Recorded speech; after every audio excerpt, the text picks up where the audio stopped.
Ladies and gentlemen, welcome to another fantastic episode of the Kids from It podcast. I am TJ Whitehead, powers taken, not given, joined as always by K, Tequila Mockingbird 13, and my dear brother Mark has joined us for this episode. How are you doing today, man? Doing good, bro. Good to see you. That's good. It's good. You as well, Kay. Say what? Good to see you as well, Kay. Hi. Hell yeah. This is so exciting. I love the tour of TJ's family that we're doing. I love you guys for coming on too. We're gonna get through everyone. And Kayla, I didn't notice that you changed your at. I said to Tequila Mockingbird 13, but it's Tequila Mockingbird now. I did. I thought that was clever and mature. It's been a few years since I updated my handle. I do like Tequila Mockingbird. That was I thought that was funny. It was clever. I do like a good pun. Yeah, I'm always a big fan. So yeah, we did Mom's interview last time, and that was really fun, and we were very well received, and everyone in the family saw it, Mark as well. And so we're going to get started and start rolling through this and having a good time. Wanted to start off at first to remind everybody that tomorrow is daylight saving. If everyone remembers that, this is the spring forward happens. Yeah, and it's not quite as pertinent as it was in the past since the machines do it for us, but just the reminder that Uncle Sam is stealing an hour of your time this evening, just taking it away. And that's where do you guys stand on the whole existence of daylight saving? Mark, how about you? What do you think about it? Yeah, I can chime in on this right away. So let's go. All right. So daylight savings time, I'm sure that there's all this history. This is why we do it. Farming, all that, whatever stuff. Great. It was very pertinent then. So in Florida, I mean, just like the rest of America is very divided, right? In Florida, very much so, so it was got to be 10 years ago. Floridians, vast majority agreed that we need to get rid of daylight savings time. This is something we don't need. Okay, let's just keep it sunny. Spring forward, keep it that way. We love doing things outside. We make money outside. Disney loves people being around places where it's bright and they just make money. So let's keep it. And I was so excited. I was like, oh man, this is great. I don't have to worry about changing time. And it's going to be sunny longer. And then come the fall, we fell back. And then the next year, we keep doing the same thing over and over again. I was like, Floridians don't agree on anything, ever. And so we agreed on something that it didn't change. And so I've just been bitter and sad about it. And honestly, thank you, because I really did not know tomorrow was daylight savings time. That's really fair. There was a lot of layers of disappointment there. That was fair. Yeah. So it's just God, man, why didn't we just change this? We all agreed. This is 2014. It wasn't terrible. And, then I was just worse, and so it's not going to change ever. So now it's that adds another layer. It's I know it's not going to give me different. If we couldn't do this back then, it's not going to ever change. So I'm about to say something really dumb, and I know TJ is going to hop all over this. He's going to explain it. Here we go. Here we go. I thought daylight savings time was necessary for us. No, it's not. For all of us. No, it's not. No, it's not. No, I was very much under that impression. I thought to keep our essentially our calendar on schedule. No, it's so it is weird. There's always been some sort, a lot of societies have had some sort of daylight saving measure. And in Roman society, the day was separated into 12-hour blocks, just like now, where you have 12 hours of AM, 12 hours of PM. By the way, folks, AM and PM is Latin for ante-meridian and post-meridian, which literally means before noon and afternoon. But for the day, for the sunlight hours, those were always 12 hours for the Romans. So as the sunlight became shorter and shorter, it was still 12 hours. The hours just changed. And the way that Benjamin Franklin wrote something in one of his almanacs about, hey, you know what? If we change the clocks, we could actually save money on burning candles because of now our work schedule will be more in line with the sun. And that was the first time Americans did a foray into daylight saving. Yeah. Now it's not super necessary. And I agree with Mark that, and I think most people, honestly, that the fallback is just terrible. It's not whatever we're saving on it is not worth it. Where I hate waking up and it's pitch black outside, and I go home from work and it's just as dark outside. That is terrible. We're already getting a shorter amount of sunlight. Just leave it with standard time, and I'm perfectly fine with it. Yeah, I already know, like, my mental health it's that time for my mental health to just plummet. I hate it.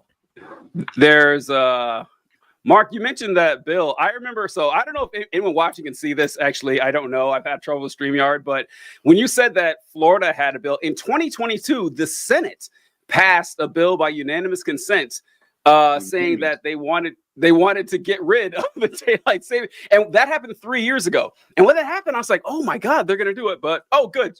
Jessica, I believe is our sister Essence. So last time I remember Jessica being Essence. So I don't know if it's the same one, but that's my guess.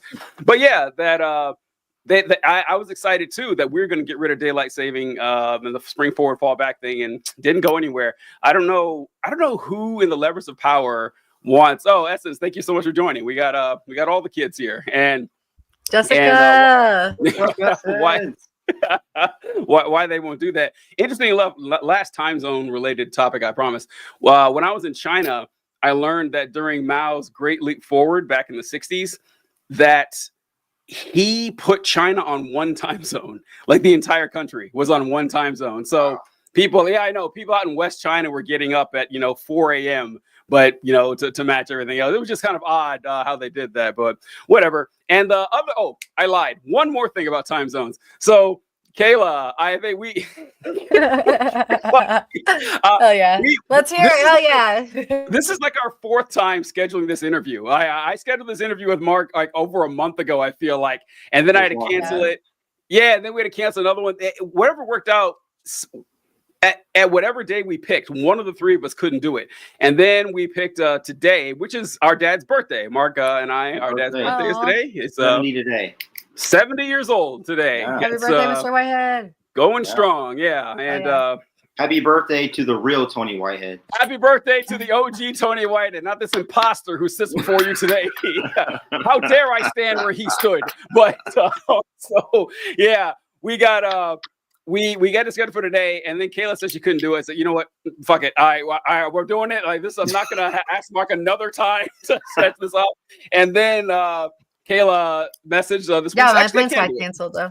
Look at that. Yeah. So yeah, the gang's which all worked here, out good because Carla and I were supposed to record this week, and we failed that at least twice on 2 different occasions this week. So it worked out that at least it really is. At least we've got an episode, and not just an episode. We've got a great episode, an exciting episode, a family episode. I love it. So in these interviews, like what we like to do in the show is go through people's history with. We focus mainly on independent fundamental Baptist movement, but it could be any extreme version of like the Christian nationalist movement cult that has developed a lot more of the nation than I would have even guessed by this point. So this is going to be another one where I know the answer to a lot of these questions we're going to be asking Mark, but I don't know the answer to several more. So that'll be pretty fun to get into. So Kayla, I think you should start with the first question. You have the list there, do you not? I do have the list. Okay. Yeah. So whenever you're ready, we can. So, drum roll. Okay. All right. So, how did you first get involved in the independent fundamental Baptist movement? And this will be really interesting hearing your answer versus your mom's. Yes. All right. So, to get involved in it, and I feel like I was raised in it, because my first memories, I was in Germany, and our family was in Germany from when I was 10 months old till I was 6. Of course, obviously, Army brat. So I don't remember not being in church, like, because when my parents went to Rhineland Baptist Church, and when I heard the story about mom and their conversion story, when they got saved, and like, I was 3 years old. So I remember meeting one of my good friends, Ryan Pride, in Sunday school when I was 3 years old in Germany. And then we ended up moving we're in class together. And then we got stationed in Missouri, and then the Prides got stationed in Missouri. And then we like knew each other through high school, and like, we text and talk now. It's like, I've known him for 37 years. It's like crazy. That's so dope. That's sick, though. It's dope. Yeah. It's like there's no one else. I mean, like I know in Kentucky, I could call him right now. We just have a full conversation. And so definitely love that guy and his family, you know. But it's like that is and also just like a side note, like how many people that are Army brats like have people that are in their life that long, you know. It's just kind of rare, you know. So I mean, normal hometown people, they know family and grandparents, all that stuff, but like Army brats don't like that, you know. So that's pretty cool. But yeah, so I mean, I was in it. I mean, it was just like those are my initial memories going to that church and like getting Sunday school and having like vacation Bible school and like trying to spend those happy dollars or wherever we got there. Happy dollars. Oh wow, I forgot all about those.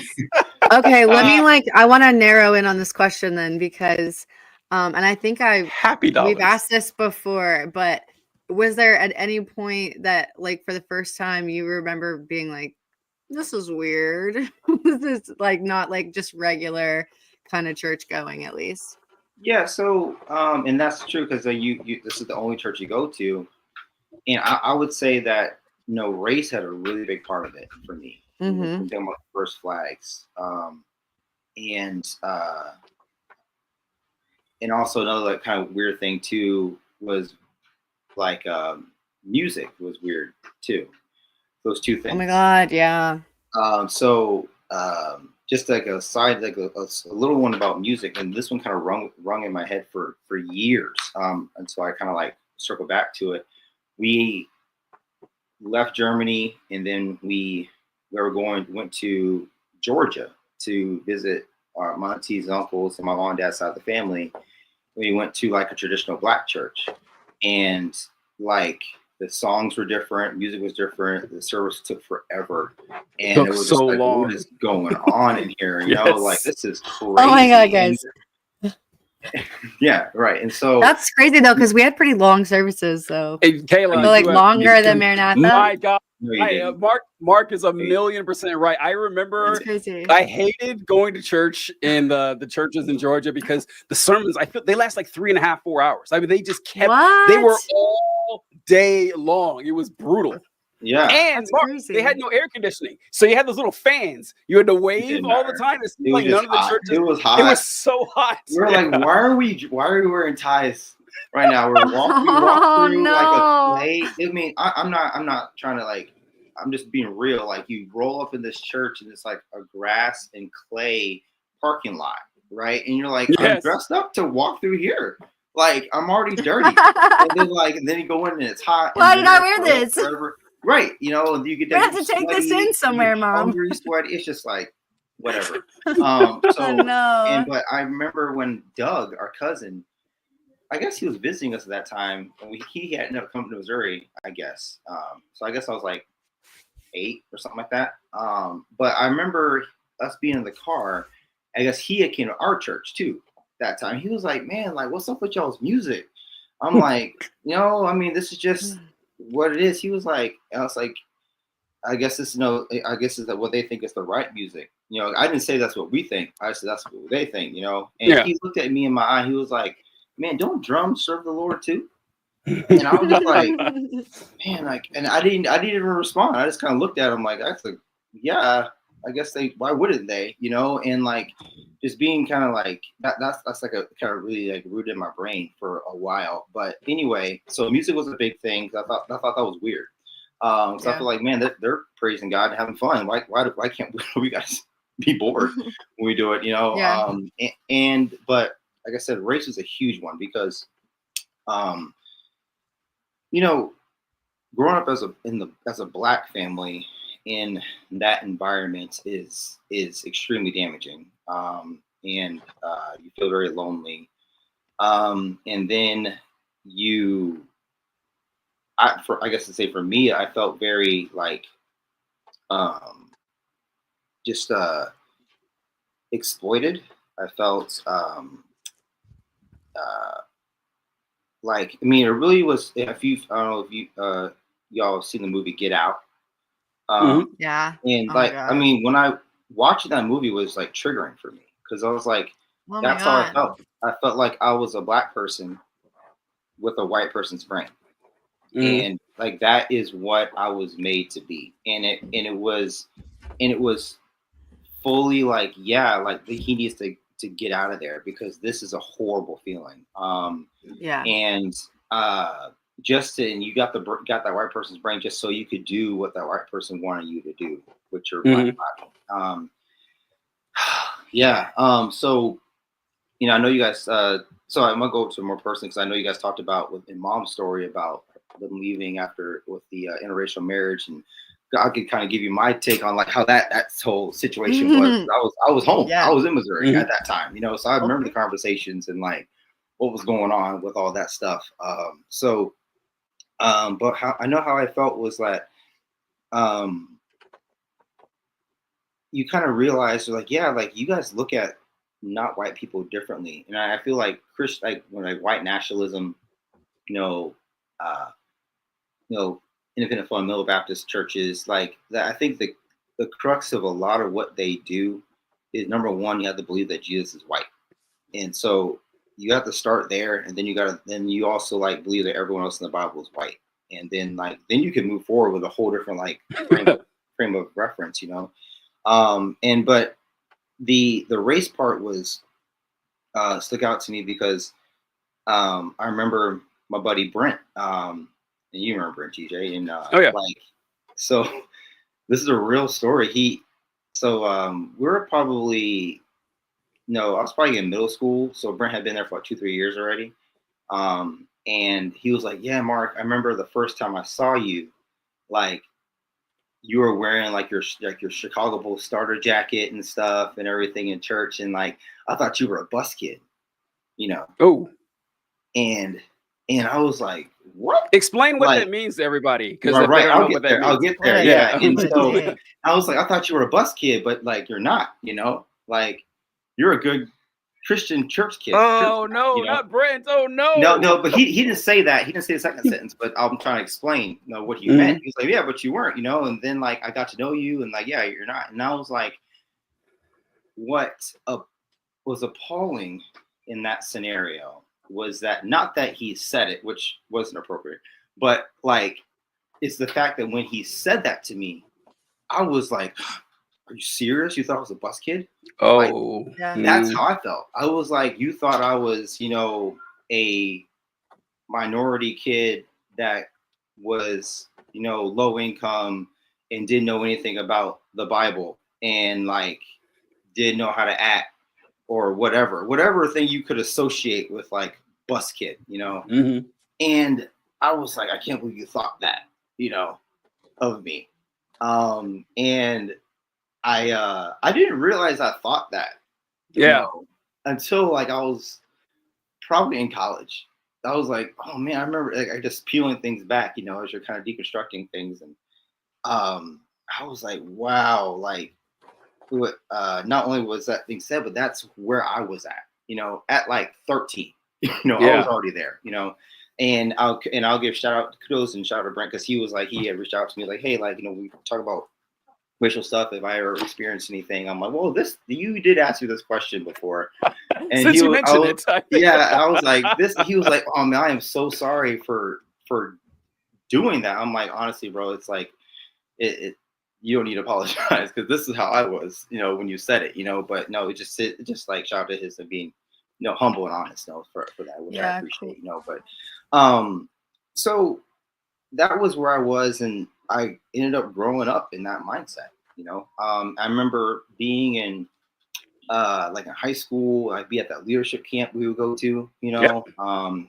people were like, man, like you're so awesome, like you're like athletic, you're black, but you like Jesus, and like so it's like you can go places I can't go, and you can like do these things, you can reach other people and go to urban areas and all this stuff, I'm just like, that sounds really weird, but like I guess I could, but I don't really know if I want to do that, but okay. I don't know if I want to do that. Yeah, and so it was just weird, and they would like, oh, you could do it here, or you could do it because you're an athlete and all this stuff, and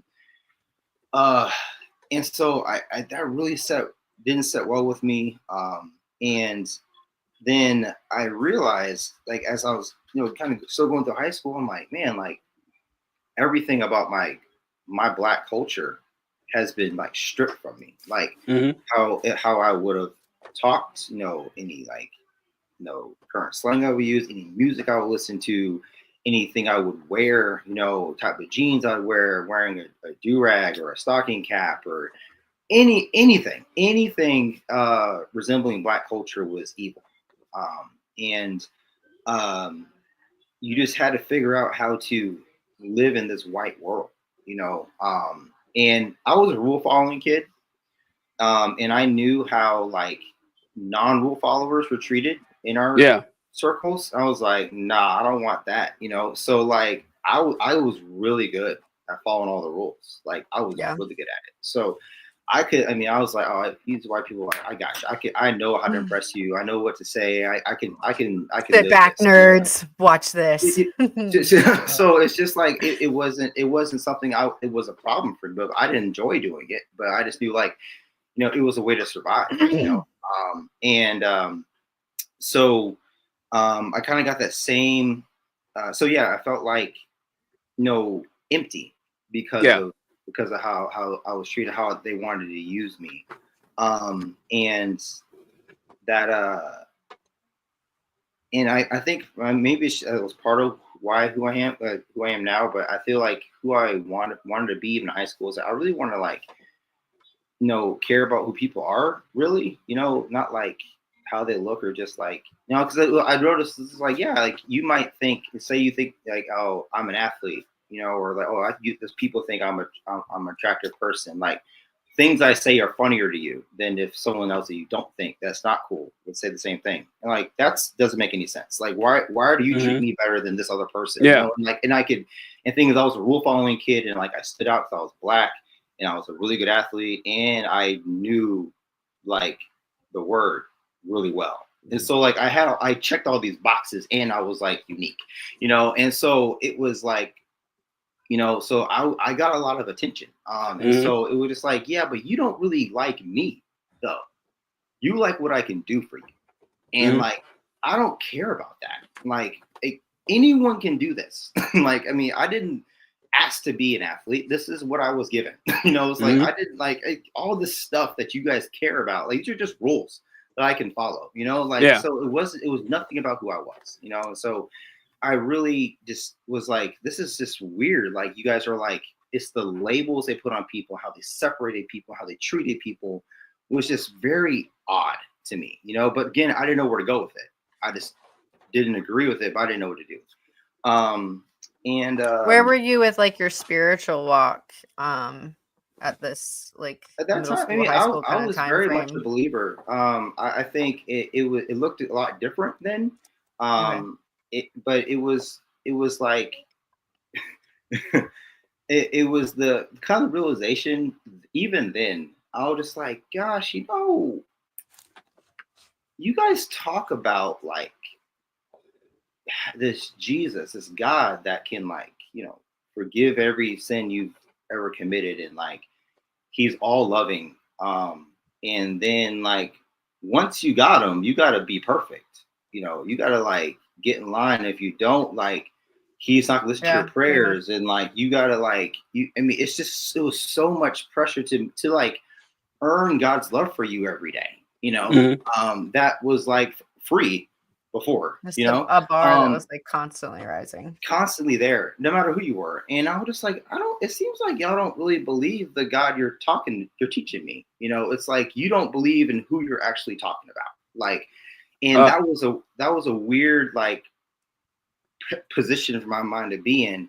It really was just like, you think of old basketball people, oh yeah, you got to throw the ball in the paint. We're going to go high percentage shots, dunks off the block.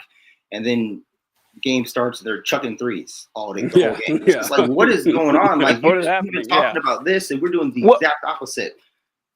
Well, so you mentioned that they don't believe, what the word says. And you mentioned, in the word, one thing I ran across a lot and still do to this day, they don't know what the word says. That's actually what I ran into more often than not.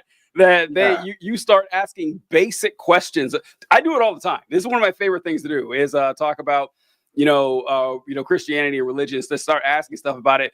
And I don't know why I'm still surprised, but I am floored at how little people know about the faith they proclaim. Like they will tell you to your face that this God is and his word is the most important thing in the universe, and they don't bother learning what it says at all. And I wanted to we got Conservative of the Ozarks saying, great show. I love these escape interviews. And yikes, this is heartbreaking. It is like some devastating stuff. I want to get to what you mentioned, Mark, about the Get Out reference. That was pretty good.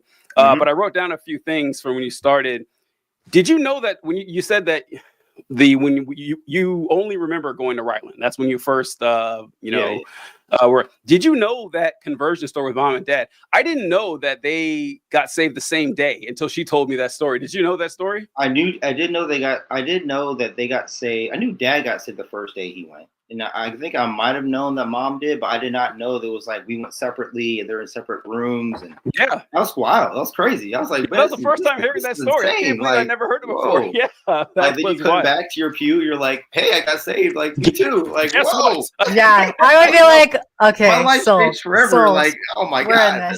Right? Yeah, that would convince me. Honestly, like, okay, obviously this must be where we're supposed to be. Yeah, I was like, that's exciting, man. Wow. That was a cool story. And the second thing I wrote down, I think it speaks probably a lot more to like their bond than really like the church. Yeah. Oh yeah. If they were to be you know what I mean? Sure. Oh yeah. But I can see at that time being like, yeah. It is. This is kind of wild because Mark, like you mentioned that you've known Ryan for 37 years and everything. It is kind of strange thing that this isn't that long ago, but it actually was a long time ago. That how different the world is than what it was 40 years ago. Like even like just not having the internet in the palm of your hand, where if you want to see if something's true, you can just check, which just makes it even sadder that a lot of people don't bother doing that. But also a great point. So all three of us will know about this, about Army brat life. And like Mark's talking about the fact that, he met someone at 3 years old in fucking Europe. And to this day, they still have this strong bond. That is not common amongst Army brats. Like you have like a lot of people, like Mark mentioned, you grow up in the town, you go to high school, you go to elementary school with the same folks, you go to high school with the same folks, and you meet new people in college, but that core friend, you always know those folks. That's not how we grew up. Like you move every 3 years basically as an Army brat. You don't get too tight with these folks, and the fact that the Prides happen to end up in the same place in Missouri as us is kind of rare. Right. That's pretty pretty strange. And Doug, our cousin Doug, I didn't know that story about the music. And Doug's a preacher now, I believe. Yeah, Doug's a preacher now. Yeah. And I always said that's the path evil TJ would go down. If I could be like a TV preacher, that would be my call. If I wanted to be a good scam artist, whatever. I saw that as a meme. Did I send it to you? You did. Yeah. I was like, TJ's gonna love this. Yeah. I'm not our cousin though. I'm sure he's an upstanding, fine, preacher. That's not what I meant. Except he's not a scam artist. Except him, yeah. And the drums you mentioned. That's a good question that Doug asked. Like, well, don't people worship the Lord with drums too? And folks, if you didn't grow up in this environment, you don't understand that conversation probably, because drums were of the devil. Drums were not allowed. We had drums in like an orchestra, like our bass. You had a snare drum. You didn't have a bass drum. No bass drum. No. We had a snare. Yeah, Joe had played snare drum. Okay. Yeah, Joe had played snare. And and whenever we would have these competitions, these like mid-year competitions with the school, you had like academic competitions, you had quiz games for history or math or stuff like that. There was also sorry. Yeah, it's Wolfie. What's up, dude? I didn't know. Yeah, he always joins the shows. He always comes in and whines, and so when Kayla hears it, she gets the Wolfie chant. But great. Hello, good stuff.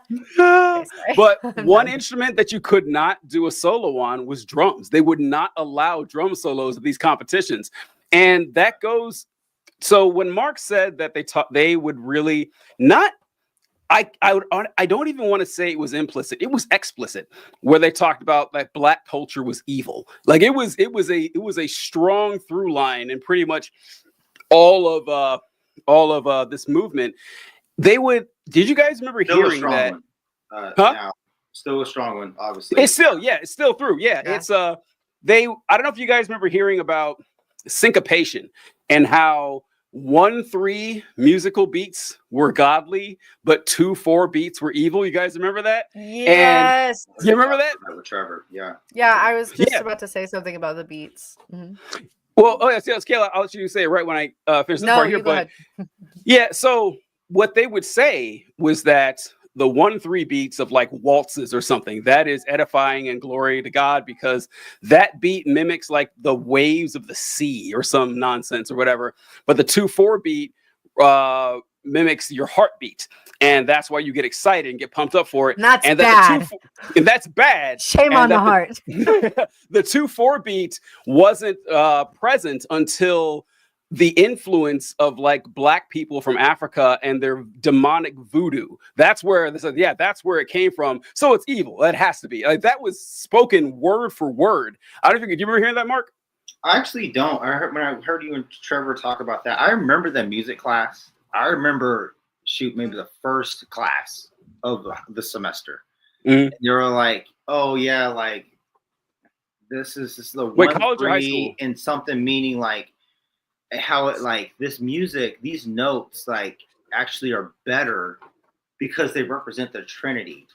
I was just like, what are we talking about? Like this absolutely makes no sense. Like, how are you gonna be like the Trinity was around for a while before these notes were, before y'all figured this out, and then like how these notes represent the Trinity? I was like, this is just stupid. Like, and I don't remember anything else from the class actually. Oh, you're muted. I can't hear you anymore. Were you talking about high school or college? This is high school. High school. Okay, yeah, that's my high school too. Yeah, I remember it was a blue book, and like it was just like and I'm so glad we had like one test maybe. Oh, this is stupid, and I just kind of like I remember guessing on a lot of questions. So I'm like, I don't remember any of it. Like it was one thing just throw away. Another thing you're talking about Black culture, is that I remember having like the curse of Cain was that he was Black. That was the curse. Yeah. Where did you learn that? Who taught you that one? So I wasn't taught it. I heard it. So I was talking to Mr. Hutchison. Mr. Hutchison, I was gonna say the same thing. Oh my God! Wow! All right. I was talking to him. I don't know why I was so surprised at that, because I'm not surprised at that. But wow.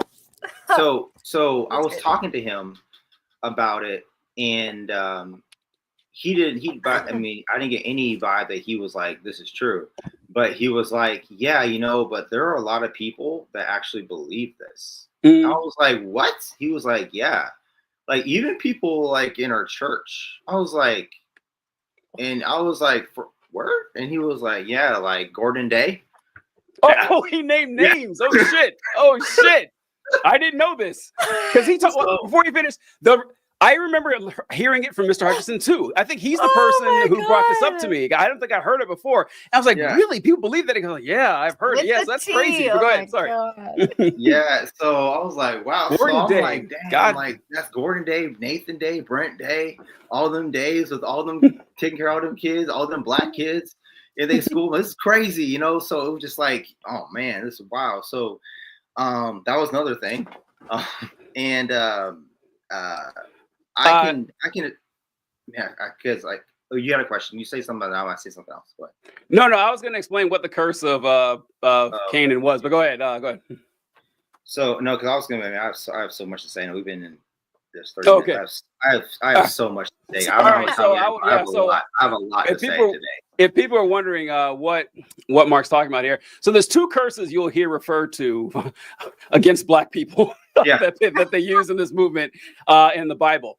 And the first one is actually it's the same thing. It's the curse of Ham is what it the curse of Cain. That's the different one. Curse of Cain. So it says that when Cain killed Abel, the Bible mentions that God placed a mark upon Cain, the mark of Cain. I'm sure you guys have heard of it. And then he cursed them and sent him out to the land of Nod, where he found a wife and got married. Weird story. But that a lot of people said that, well, the curse of Cain, God made him black, and that black people are the descendants of the first murderer. Now, interesting that the Bible never says this at all. No, it's not there. It's just that, well, I'm sure black people are to blame with this somehow is what it came to. And then the other one was the curse of Ham. Do you remember hearing that one?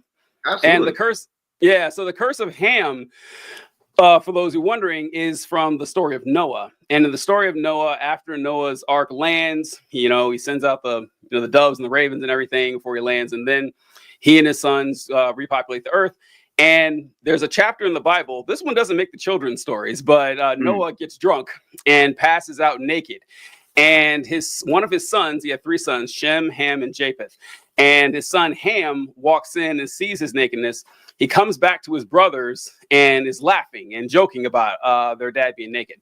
And Shem and Japheth didn't take too kindly to this. And so they take a blanket and they walk backwards and cover their father's naked body. And when Noah wakes up, he's mad at his son Ham, like he did anything wrong. Like, you're the one who got drunk and passed out, naked in front of your family and everything. So Noah puts a curse on Ham's son, Canaan.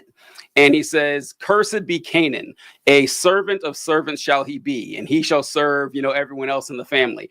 And so according to biblical tradition or whatever, Africa is the people of Africa are descended from Noah's son Ham. And so they said, well, listen, you saw Noah put a curse on Ham's son Canaan that he is to be a servant, he's to be subjugated to everyone else. So clearly that's black people. That justifies slavery and everything. And what's interesting about the curse of Ham is that it's not a curse of Ham. It's a curse on Canaan. And like what It's a good point. I never thought of that. But yeah. Right. So what it actually is, I mean, like from my reading of it, is that the curse is on Canaan, and Canaan is clearly meant to represent the Canaanite people who were genocided, throughout the entire Old Testament, and that's like their de facto justification, or ad hoc. That's an ad hoc, wrong Latin term. Their ad hoc justification for occupying that land, but somehow, modern European culture used it as a way to attack black people once again. So yeah, I just want to reference that. That's what Mark was talking about. But yeah, go ahead, Mark. Sure. So what about being black TJ. in independent fundamental Baptist world? So and what was, I can just be like, this is just a personal thing. What was hardest for me was that I realized that when I left, because I'm going to Maranatha, then going to Clearwater, and still being like Clear Christian College, kind of same like environment. And then I went to St. Louis University in grad school, and I'm like kind of like really like figuring out what I'm gonna be, like what I'm like spiritually at that point. And I remember just walking around realizing I'm like, man, like I'm not really comfortable around black people. Mm-hmm. Like I'm like I had known I knew how white people looked at white people, how they treated white people, because like I was like indoctrinated to be white, and I had this like real embarrassing time in my life. I was just like, wow, like I feel intimidated around white people.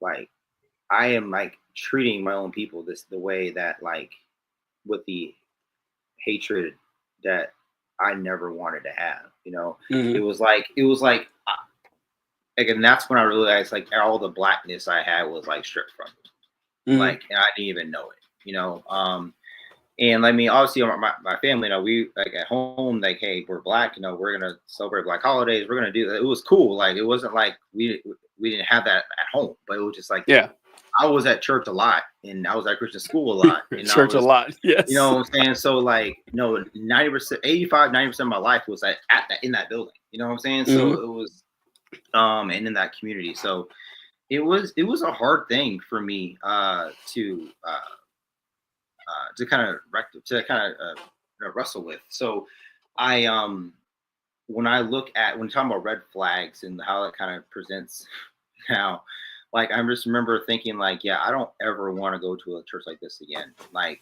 because I can't even like look at this 60-year-old white guy with his comb over and not think you're a racist.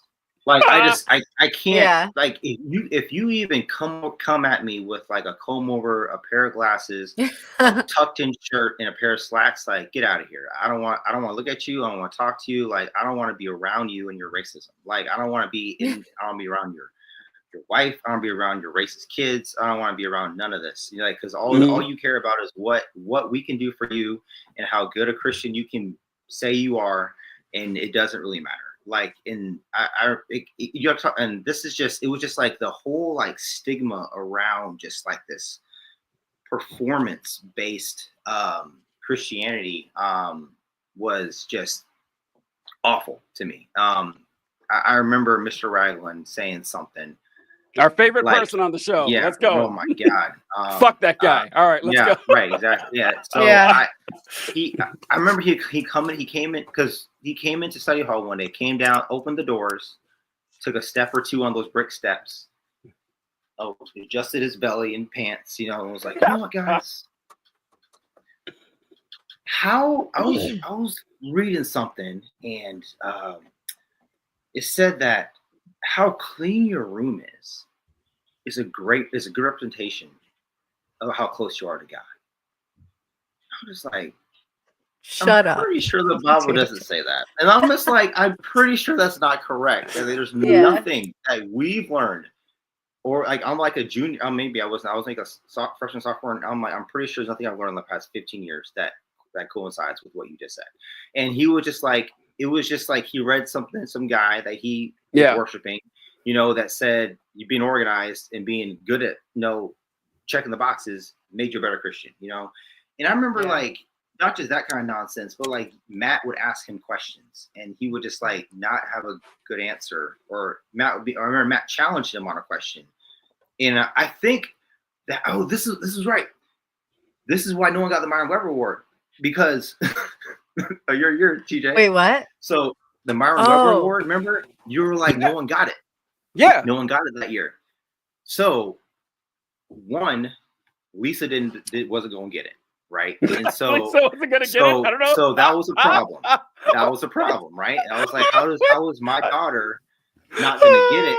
Because the next thing was like, hey, if you can't raise your kids right, you don't deserve to be a pastor. That was a problem, right? And so so she wasn't gonna get it, and then Noah wasn't gonna get Noah wasn't your ear. So it was you. Yeah, Noah was our ear. Yeah, Noah definitely wasn't gonna get right? it. Yeah. So then it was you and Matt. And so Matt had he had asked him something because he like Mr. Ryan had quoted some proverb to him, and Matt was like, actually, that's not what that means. I know what it was. I remember. It was Mr. Ragland said that where like there's safety in numbers or something, counsel in numbers or something, and he fucked up the verse somehow. And Matt said, well, actually, it says this. I remember that. I was in the van with that. Mr. Ragland did not like that because he argued with Matt. Matt was right. Like Matt was right about the verse. Yeah. And then I'm trying to think about you. What happened with you? I don't remember what happened with you that year. I don't know. Huh? I remember, but I do remember you talking about Trevor. Okay, because I'm sorry, I left the question. I'm sorry, Kay. It's because I totally fine. I'm here for the gossip. I'm here. I remember you talking to Trevor about the Bible study you were doing.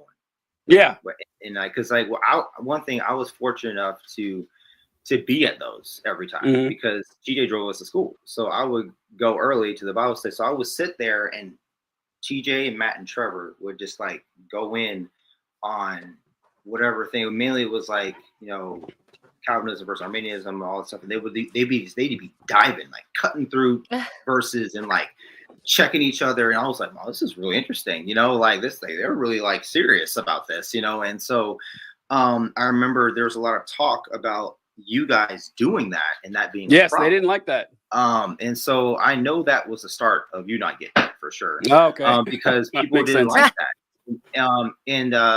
It was like they were like, yeah, they would tell us to study to show ourselves approved, but like y'all didn't want people to study, right? Yeah, like, I was gonna say like, and like it was a problem.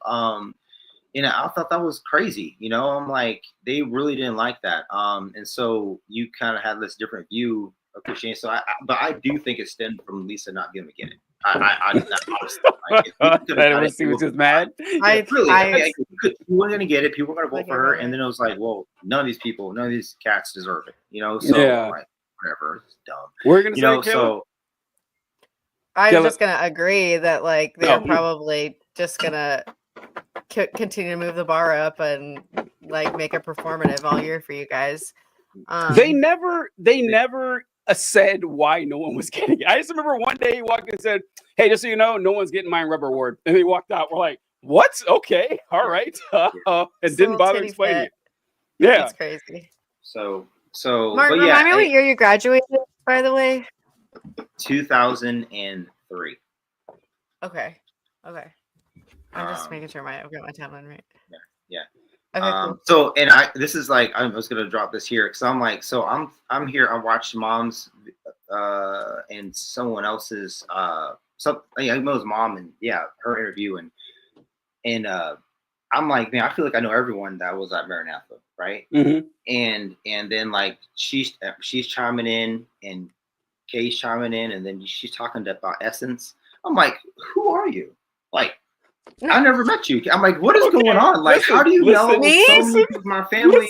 You know my brother, you know my mom and my sister, you know who was. So I'm like, what is going on? I'm like, okay, check this out. It's so funny you say this because, all right, so you signed my yearbook. I'm gonna get them all out and I'm gonna send pictures. Mark, and so go ahead. I don't remember Kayla either. I don't remember either.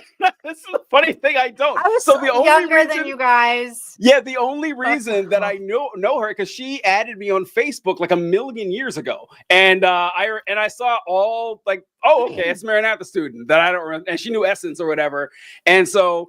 That's how I knew Kayla. So over the years, we've kept in touch and everything, but I don't remember her from school either.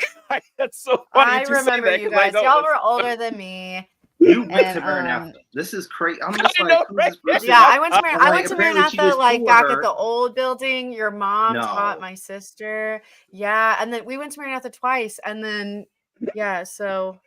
And I was listen, in age to Essence, but this is how freaked out I was because I was like, okay, Kay's cool with TJ, and I thought I was like, okay, she's good with the show, she's good with podcasting, great, I support that, awesome, wonderful. And I'm just like, she knows way too much, and I was just like, who, like, what is going on with this? And then I'm like, and then TJ's like, yeah, Kayla, I remember you. I'm like, how do you remember her? And then I'm like, only Kayla that I remember was David and Kayla. Remember we would take them to school. Wow.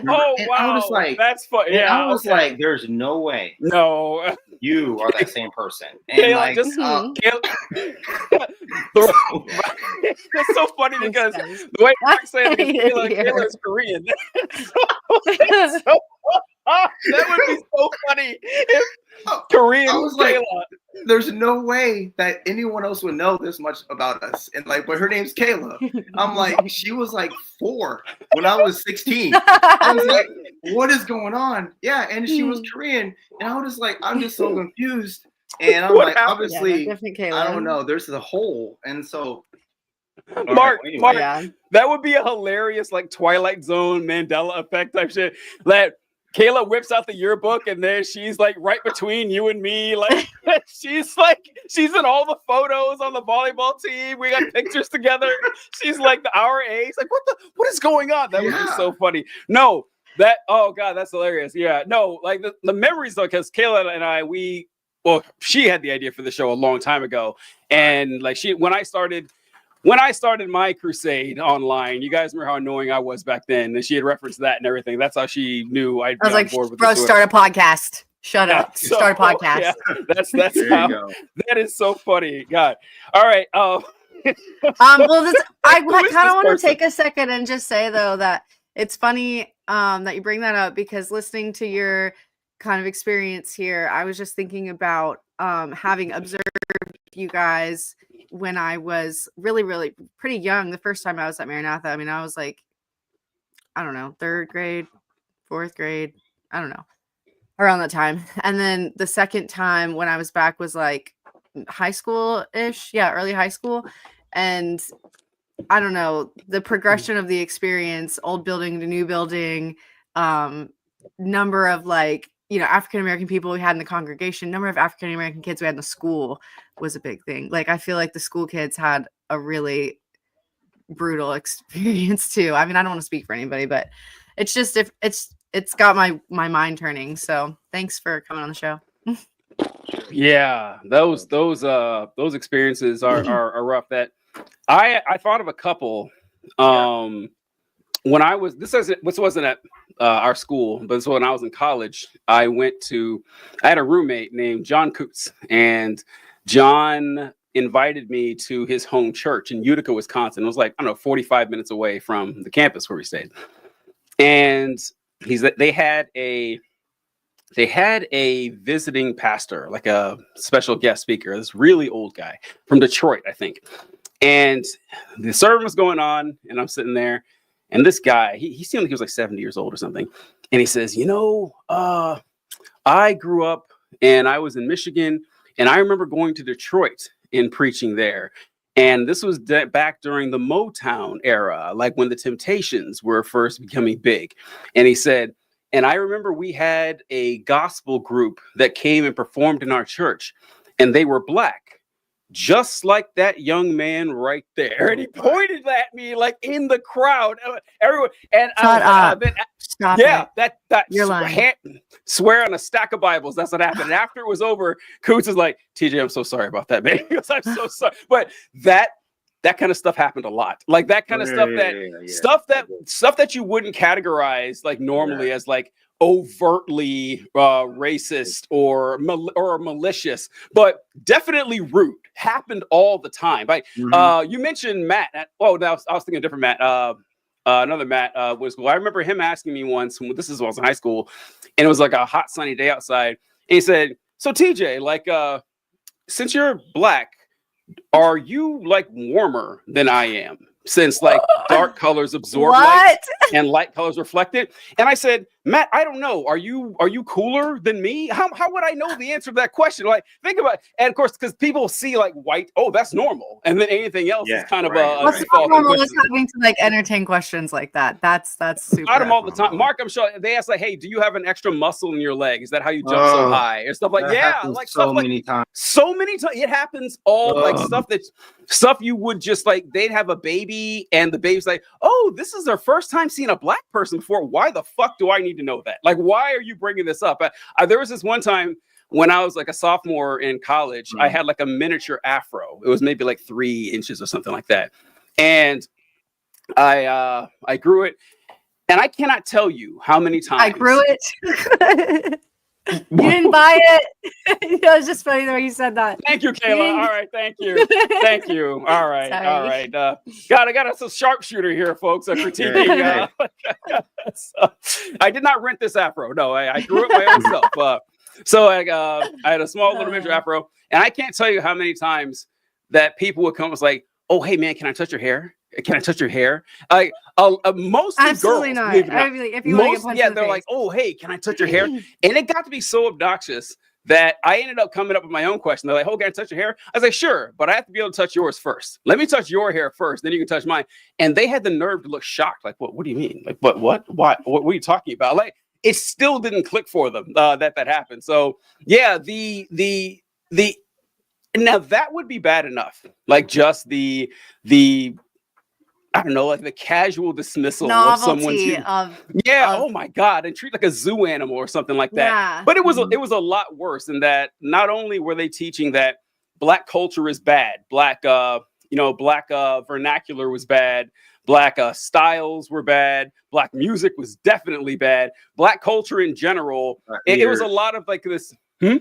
Leaders. Definitely Black leaders. Black leaders, yeah. Like Martin Luther King. We're not celebrating his holiday and everything like that. That happened all the time. But it was like Mark said, they wanted to create a white person in a Black person's body. But what I thought most of, and I still see some of it now, is more than anything, they want Black people to be fucking docile. That is what they wanted more than anything. And I remember after the George Floyd protest, I think, there was it wasn't George Floyd, it was a different one. Jesus. There was a different one, but there was this court case, and like a black man had been shot by like a white police officer or something like that. And after it was over, like the court case, it showed, I think, the white police officer's sister or something hugging the sibling of the black man. You remember that? And I saw that shared all over the place. Like, look how sweet this is. It's like, because that's what they want. Like, they don't want don't want justice. They want peace. You know, like it's just dark. And I don't know. I hated everything about it, and it spills over today. Like Mark, you mentioned that this is still a very palpable, strong movement throughout Christian fundamentalist culture that has metastasized into full-blown Christian nationalism that has taken over the country. I cannot believe that we got away from this and that ended up taking over the country. It's like a sick joke. And we had Frankenstein Lives. Says. Oh, sorry. People also like to ignore the parts of MLK's message that don't fit onto a T-shirt at Target. Yeah, I know. The don't care about the color of your skin, the content of your character, without examining what that meant at all. Sorry, Kayla, what were you going to say? Well, that was a really good point, and TJ has educated us on that on the podcast before, and it's one of my favorite soapboxes. I was just going to say the MLK quotes. Oh yeah. Mm-hmm. Mark, you'll have to come on again sometime. I know we're like almost at our hour, but I really have some questions for you about Clearwater and also that transition that you mentioned to grad school. Like that had to be, I have questions about that. But yeah, and I also just wanted to say, I don't know if I've ever said this on the podcast to TJ, but I mean, I'm just so sorry that y'all had the experience. I mean, I know that's why the whole reason that we're here doing the podcast, but it's so icky, you know, so bravo to you guys for, you know, taking not everybody goes back and unpacks childhood or, you know, unravels this stuff. So anyway, yeah. It's all good. Do you have to leave us, Kayla? No, I don't. I didn't mean to sound like I have to leave. I don't leave either. I'm like, well, we're just getting started. I guess we need like a 3-part episode, I guess. We're good. I thought Kayla, no, she have to go. Right. No, I thought you had like some like bootleg, that's what it sounded like to me too. StreamYard. Like, we're going to end in an hour. And goodbye. All right. Just disappear from the screen. All right. All right. So what we'll get to now is those were the problems that you noticed and everything, and you started seeing that this. Oh, so I kind of saw the racism it's hard to miss. Like you have to go out of your way to not spot the racism. Yeah. But when I would experience it, I said, okay, well, this is just a product of this particular church or maybe this particular community. Yeah. I'm sure it's not widespread. Whew, boy, wow, was I naive to see that. So once you realize that this was ubiquitous and everything, when would you say you started your departure from this movement in general? Like when did that happen? Yeah, I remember the first time I was like, I am not coming to one of these funny churches again. It was Martin Luther King Day. I was in the service. That's so crazy. New Testament Baptist Church in Tampa Bay, Florida. And they were like, it was like the Monday, like the Sunday before MLK Day. And I just remember the pastor saying, I will not mention his name from the pulpit. Oh, like, wow. The day before the holiday. I'm just like, the fuck is going on here? I'm like, I'm never coming back. And I looked right over to the other black dude that was from Clearwater, like the token, like on the poster board, black guy, you know. And I'm like, you and your brother are cool with this? Like, oh man, I ain't whatever. Like y'all, that's who y'all are cool. Like I ain't already coming back here no more. And so that was like when I stepped out of that kind of church. And then so leaving fundamentalism, because obviously that was like where I was at, but like it was like I was still like very much believing in who I thought Jesus was. And so I still wanted to pursue that, you know, and there's a lot of different churches I went to and different denominations and just kind of searching around for that. And when I went to, I knew I didn't want to go any type of church that was performance based anymore. I wanted to go to ones where there's more like normal people were there. I can tell you this, when I went and I was in St. Louis, so I was in grad school at this point. I would have been 24, 25 years old. Mm-hmm. I went to this church that was like a non-denominational church, and I was just like really growing through a lot of different things in life. I was trying to figure out stuff, and I was just like talking to people like, yeah, man, I'm really struggling with this, struggling with this. And like, they would be like, oh, okay, cool. Like, all right. And then I would just be like, tell them stuff, and they wouldn't treat me any different. It would just, they just still accepted me, and they still were like loving to me. And I remember thinking like, this is the first time I've experienced the love of Jesus in my life at a church. And I was like, I've been going to church since I was 3, and I'm like, I have never had this experience with people before, and like, I just, I remember I would tell people, yeah, I feel like I would just dump all my shit in front of somebody and tell them this is what's going on. And they'd be like, oh, you're not garbage. You're fine. You're just like you're a normal person. Like you belong here just like everyone else does. And I was just like, man, that's awesome. Like, I want to be like that, And so I don't have like a moment where I'm just like, I left fundamentalism. I just knew I left just the obvious pressure to be something. And I was trying so hard to leave an environment that said I had to earn Jesus' love, and like, because I didn't think I needed to. I remember, and this is after we're married, about, this had been 2014, I think. So 4 years, like 30 years old at this point. And I was reading a little devotional, and the line that came out was like, live like the gospel is true. I was like, huh, that makes so much sense to me. And like, it would just like, I felt like that was what I was looking for. Cause I was like, yeah, if you believe like this is what's available, who Jesus is, like, why would that change? Like at any other time in the future, And if that doesn't change for you, like, why are you acting like it changes for other people? And why are you acting like Jesus is who you said he was? And I'm like, that's it. Like, that's the thing I want, oh shoot, I just lost my train of thought. I wanted to say something. I hope I remember it. Anyway, because it was something I really wanted to say. One thing I had written down. Yeah, I just was like feverishly trying to find this. And then like, so I was still in like non-denominational church world. The race thing kind of tied into it too, because like, yeah, there's a whole lot of white people here, and y'all don't care about any other races. So like, we actually helped, me and April started a church plant, and helped start a church plant in 2014. It's supposed to be like a non-denominational church, and it ended up not being that, and we reduced out. Like, this is stupid. Like, what kind of church did it end up being? It was a Presbyterian church. I don't know if you all ever been to a Presbyterian church. Wow, that's very different than non-denominational. Right. That is like the most.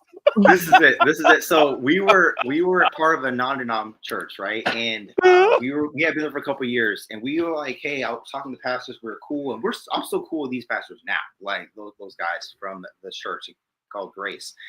And then there's a Presbyterian church that some people we knew. They were like, hey, we want to start we want to start a multicultural church. And it's like, and we're a Presbyterian. I'm like, what is Presbyterian? I don't know what that is, And I'm like, but you want to be multicultural? Like, I'm about that.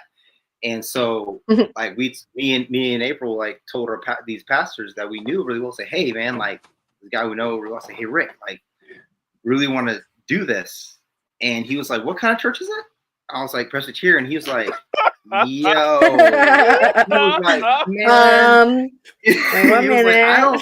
He's like, I don't think that's gonna work. He's like, I think that's awesome, but like, I really feel like that's with a Presbyterian, it ain't gonna work, man. I'm like, well, we want to do it, and as we left this church, and then we went to this non-dom, and so I went to the Presbyterian one, and it didn't work out. And then we're like years later, I'm like, hey, Rick, it didn't work out. You're right. And he was like, yeah, I didn't think it would, So, and then like around that time, of course, racial stuff started stirring up a lot more here. And then Trump was elected, and then church was like, this is fucked up. Like, this is crazy. And so I think around 16 to 2020 was and then kind of leading up into, the last couple of years has been a real, like, that was like my real kind of straight up deconstruction time. And what does that mean to me? And I can tell you, like I said, and this is like where I kind of get into like the deep part of what I want to say. Mm-hmm. If you have time, Kayla. Oh, absolutely. I do. I'm on the edge of my seat right now. So it was like, okay, whatever these people are, that ain't it. I don't want to be I don't want to be part of that at all. There was a good, I say even now, it's probably a good 6-7 years from then. I was like, I don't, when people say, what do you believe? What's your religious stance? Like, I didn't want to say Christian, like, ever. Mm-hmm. Like, I remember telling April, it's like, you know what? I really don't want to be called Christian anymore. Mm-hmm. And she was like, what are you talking about? I was like, I don't say I don't want to be a Christian. I'm Christian. I'm saying I don't want to be called that at all anymore. Because I just, all I could associate it with was evangelicalism, which is separate. I feel that way too. Yeah, like that's an entire concept I've struggled with. I just don't even like group me into. I don't want to talk like that. I don't want to be like that. And then also, I was like, I was telling a good friend of mine about this yesterday. I was like, prayer was weird for me. It was really odd. It's like just the whole concept of it. I was just like, okay, so, I believe, so I think it to my core, because like even in grad school, I was thinking about like having questions about, okay, it's okay to doubt. It's okay to have like concerns and like, all of these things. Just that's healthy, And I remember thinking about questions, kind of the whole point. Yeah, right. That's great. I'm like, hey, okay, why do I think there's a God? Like that's where I would start. Okay, and just for me and my core, I'm gonna say, hey, you know what? I do believe that there's some type of design. Now you had to think of like the intelligent design kind of theory, or a worldview, right? And wherever you think the design was, like it wasn't even like I need to think who did it. It was just like I think this is there. And then I was like, okay, so I can believe there's a God. Like, why you all believe in Jesus though? Like why? And it was like they had a hard time answering that question. And I was just like, okay, like I feel like you should be answering that question, but all right, you can't. So I was like, but I do believe there's some type of preeminent, like, being, power, whatever presence, over us, right? And so, and I'll kind of circle back to that in a second, but that's what I want to talk about, prayer, right? So like when I had a really hard time thinking about like what is prayer to me, I'm like, so whatever this being is, that's like, in Christianity, it's like God created the world and he's the one that, constantly sustains it. Like you're telling me this being that oversees the entire cosmos that we're aware of and what we're not aware of, like also at the same time can like hear what I'm saying and like wants to listen to what I want to say and like cares and will actually intercede and like not just me though, but like every person in the world. And if I want to take time to do that, he's like, make space for me. On call. You have, on call. Like, that is wild. Like, I don't know if I can like that I believe this. Like, that's really crazy. And like, but what I got to was like, well, yeah, that's kind of unbelievable. And that was like, because of course you were praying, you got to commit to doing that as time and everything. But then I kind of stumbled into like, man, there's a lot of things that I think about who I think God is, that legitimately are unbelievable, and there's some things that I'm like, wow, like if that's unbelievable, but if that's true, like, damn, that's pretty amazing. Like, that's pretty cool, actually. But all right. And so like, that's where I've kind of like wrestled through this and like, I've kind of stumbled over the fact that, I guess I'm a mystic. I didn't know what that was the thing. But I don't know if you guys are familiar with like mystics or like, and so it was like, because how I look at the the world and how, I think I've shared this with you, TJ. One thing that helped me over the past few years about not just like having this desire to know a God, but actually like believe something was, so of course the creation story itself talks about God making people in his image. All right. And now I'll just kind of leave it there because I'm not trying to talk about this is creation days or young earth, which I think is the crazy argument anyway. But like, it's something that it was like, what does that mean? People talk about what does that mean and all this kind of stuff. And I was like, there's so many things in like our life that happen to us or that we get introduced to or just see. And there's something that like it's kind of like when you get exposed to like someone loving you for real for the first time, or like just you see someone like do a loving thing. You're like, I don't know what that is, but that is awesome. Like, I want that to be part of my life. I want that for me, and I want to give that to other people, that thing, or it's like when you hear like beautiful music, you don't even like have to know what that music was. You just are like, whatever I just got introduced to, I need more of that. And so it's like, I feel like there's these things in life that are just like tied to something else, outside of us, that's like, and I remember one guy, he gave a sermon. He was like, yeah, God like has a space for like, there's a space in each of us for him, but it's just if we want him or not, or that's kind of what the gist of his message was.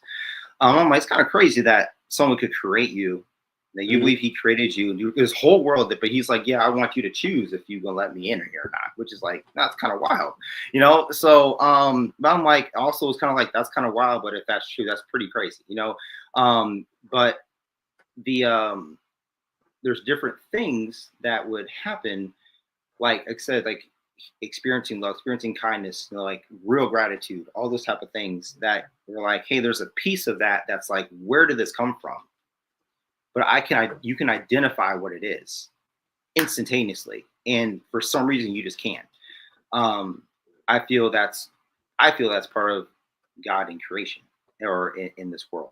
Okay, I feel like that's what we can recognize what that image is. It's just like, you think you heard the verse like, yeah, my sheep hear my voice, like the shit, like, it's like, like if you were like just a sheep randomly popped out of nowhere and you heard someone's voice and you're like, that's something that's real. I need this, One thing I thought about too, is the kind of mystic thing is like, I thought about if God was real. I'm like, I think about hope. I don't know what you think about this. I don't think I've talked to you about this specifically, but I'm like, hope it by itself is a big part of why I believe that God is real, that there is a God, because I feel like this world that we live in, like throughout all history, is like, it legitimately is based on survival of the fittest, like period. It's like no matter where you are, who you are, it's like if you're stronger, you're gonna live longer, you're not sick, whatever, animals eat each other, like it's survival of the fittest. Like that is the basis of our existence. But if that's the basis of our existence, like why is hope real? Like why is it alive? Like where did it come from? In this, because I feel like there's enough realism in the world that's like, well, that ain't gonna happen, bro. Like this is life. And like, why do we have hope? Why are there people like actually doing things to go against the natural course of our life? Like I think even like I say it like, I think what you're doing, like this podcast itself, like why are you doing something that's like, man, like you went through this shitty experience, like you have this horrible like background, and like and this is my experience, and like, man, I grew up in the church, and like I'm an agnostic atheist right now, and like, man, I want you to feel safe to come out and be who you are, like, and it's okay to do it. And you're not the only person that went through that. That's a safe place to go. That is like an encouraging, like, wonderful place to have.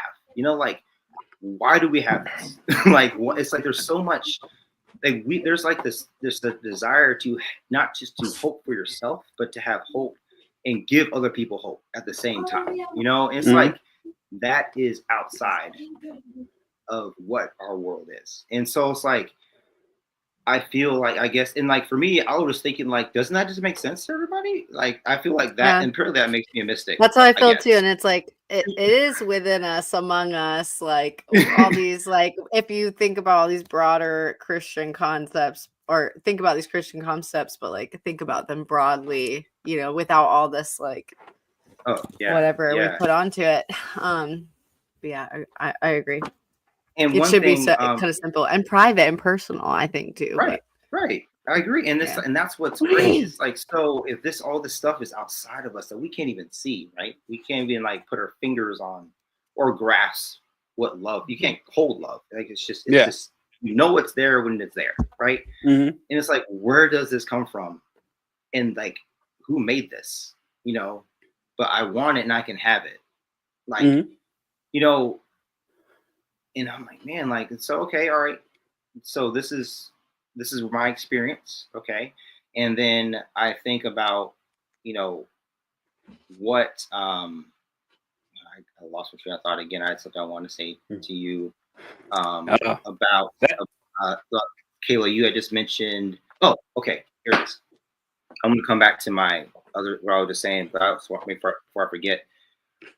One thing I thought about this, I remember you were talking to Mom about something, TJ, on and when she was on here, about, like, you know what's super frustrating about like Christianity right now is that it could be so much better. It really could. So much potential here.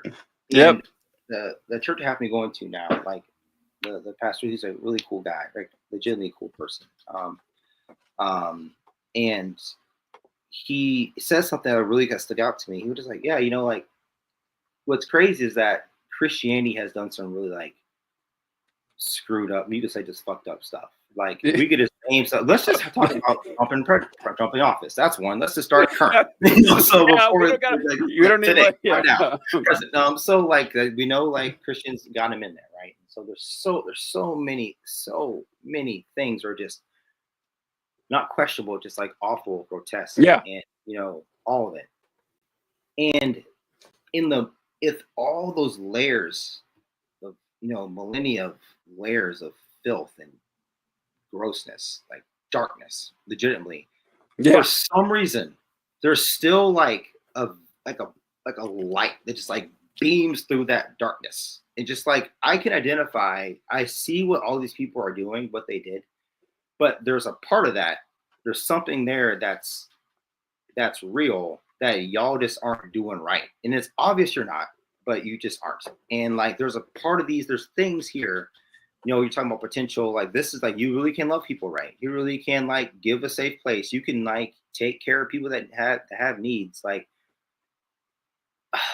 and it's like, why is that still around? Why can we still see like a light that's like that that Christians have done such a great job to put out, you know, even the people that say they have it, like, mess it up. And it's like, yeah, you screwed it up, but the real light is over there somewhere shining through here. So that's like a big thing for me too. And so when I think about like my journey to where I am now, like, when I mentioned, like, one of the biggest things was like when I read "Live Like the Gospel is True," like live thinking that like Jesus is legitimately like loving, and that he says this is what he says he is, okay? And this is like one thing that kind of going back to like, why do I believe Jesus who he is? Because I was like, or why do I would choose to believe Jesus? I guess a better way to say it. You know, like I said, I'm a mystic. I believe that there's some type of permanent being around this world that no, there's a reason that we have design and we operate in systems and all these type of things. We have accountability, and then there's this weird thing that we have love and hope and desire for peace and safety and helping people in this survival of the fittest world. And then there's like, okay, I mean, I'm not gonna like front like I know all religions. I don't. Okay, and so I'm not taking that posture at all. But I look at the things that I believe that Jesus said about himself, and what he wanted to, how he was like, this is how you need to treat people. This is how you should be. And like, you don't have to be a Christian to be like, hey, yeah, Jesus, like, he has some pretty cool ideas, and like we can follow that. Like, that's a cool dude, you know? And so I'm like, man, you know what? Like, if this guy says all this other stuff, which is like radically like loving and caring, and he acted this way, like, okay, maybe I should try to vibe with that, you know? And if I want to hitch my horse on to something, I'm like, that seems like a pretty good place. And like, he was like, hey, if you believe me, you can go to heaven. Great, awesome, wonderful. I'm cool with that, you know? But like, it was more so like, I felt like his message was believable in a lot of different ways. But go ahead. So when you say you're a mystic, you're saying like you have a belief in like a prime mover, a divine artificer, some sort of force or being that kickstarted the universe and everything, and your chosen pathway of following this is Christianity, but it could have just as well been something else too. Is that what you're saying? Well, I think that's a really good question, because like, yeah, there's like Christian mystics, and there's like, you can be a Muslim, you can be Buddhist, like there's a lot of mystics. So I feel like yeah, could it have gone a different way? I mean, yeah, I mean, if I was born in a different country or a different area, like I think. Well, I mean, the validity of it, like they're just as valid, you think? Well, that's one of the things. Like, well, the Bible says it's not the same, right? That's the right. You take it like, just face value, right? I think that there is, again, and this is I would say this answer of like, I would say unlearned answer, but I feel like there's a lot of legitimate crossover. There's a lot I don't understand about like how there can be somebody that's like legitimately just trying to figure out what life means, what happens after you die, what you're in this world, and you're just like, wow, look at all these stars and the moon. You're studying like the path of planets and stuff, and you're like, this is crazy. Like, what's going on? The sun comes up and rises and sets every day. Like, this is outside of any of our control, and we depend on it, and it keeps happening, and it's like, we need to figure out who's doing this. Like, these are people legitimately like trying to figure out what's going on, and it's like they and I guess how we talk, they think of these gods and they give them names, and they have these narratives of who they are, and it's just like, man, like I feel like they are pursuing God just like anyone else would be pursuing God. And and then like I'm like, so I think you really have to think about like, maybe you don't have a monopoly on God. Maybe, right? It's like maybe you're forced to that conclusion, right? It's like maybe your interpretation of like who God is limited, right? And you could be wrong on some things, and I feel like, especially when you hear different religions, you're like, damn, that's some pretty good stuff.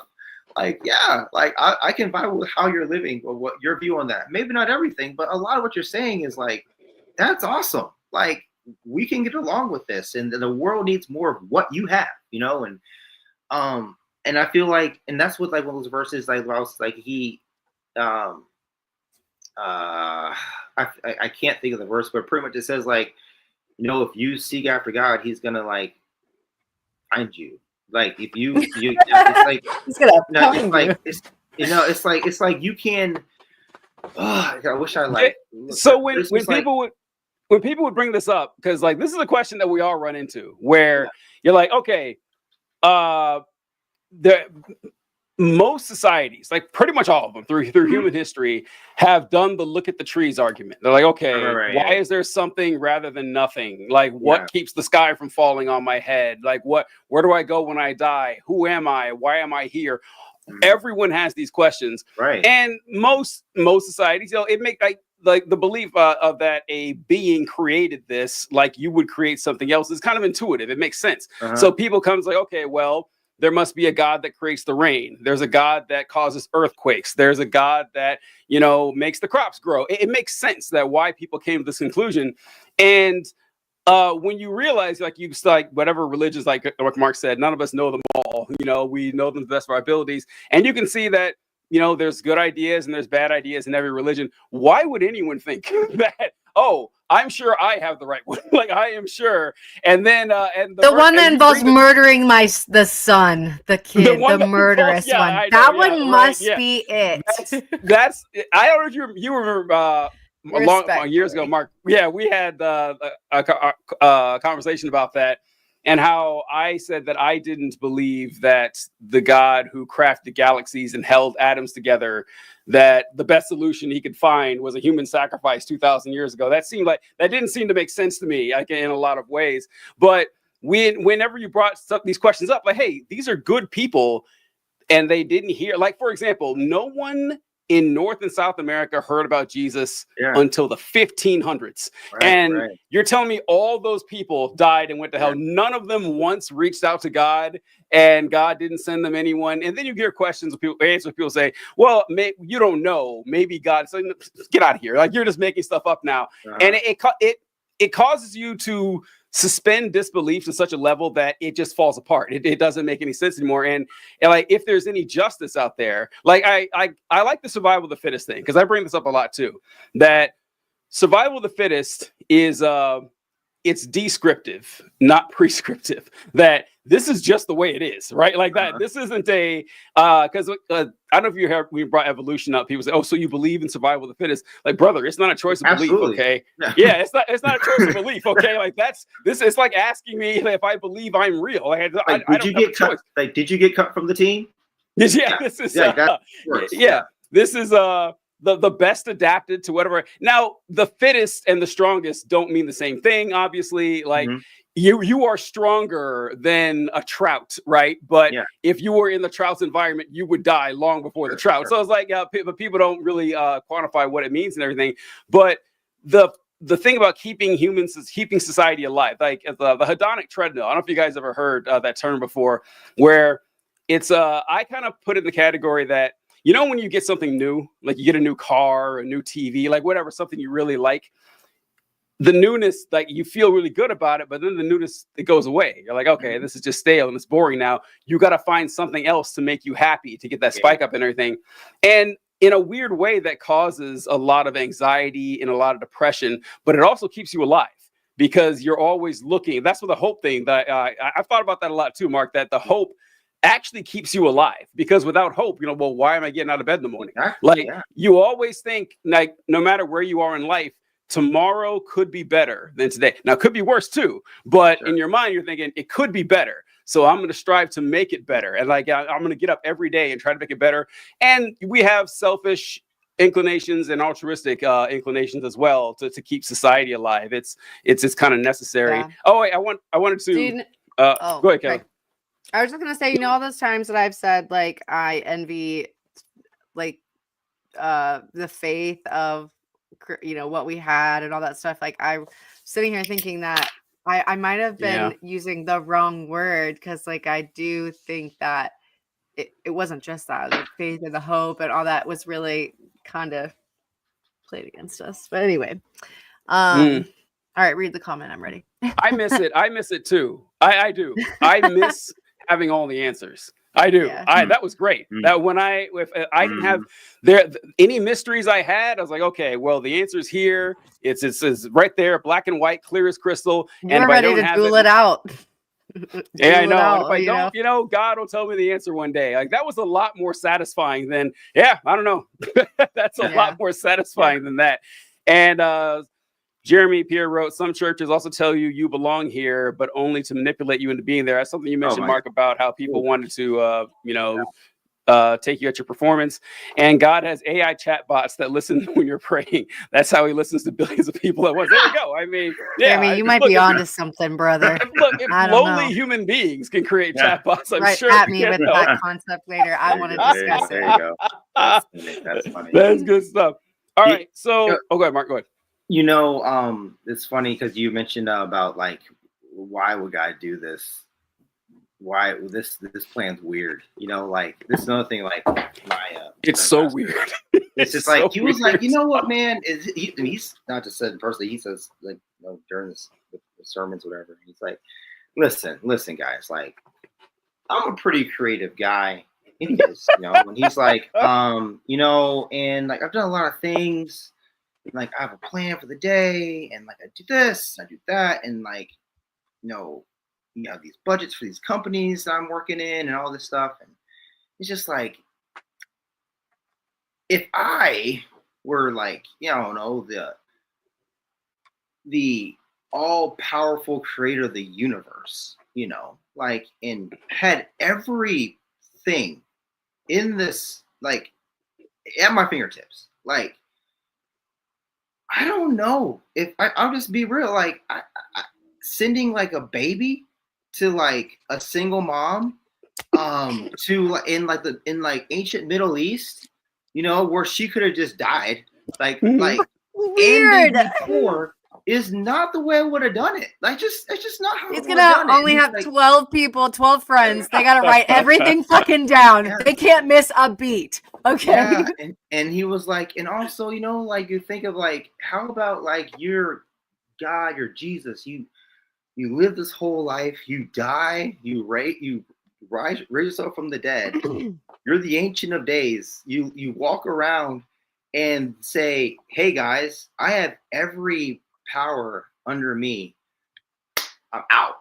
Later. Y'all got it. Like, you take it out. You will never see or hear from me again. I popped up a little at first. That was just so y'all knew. Well, he did say you'd see me again. Write it down. He did say that. He did say that.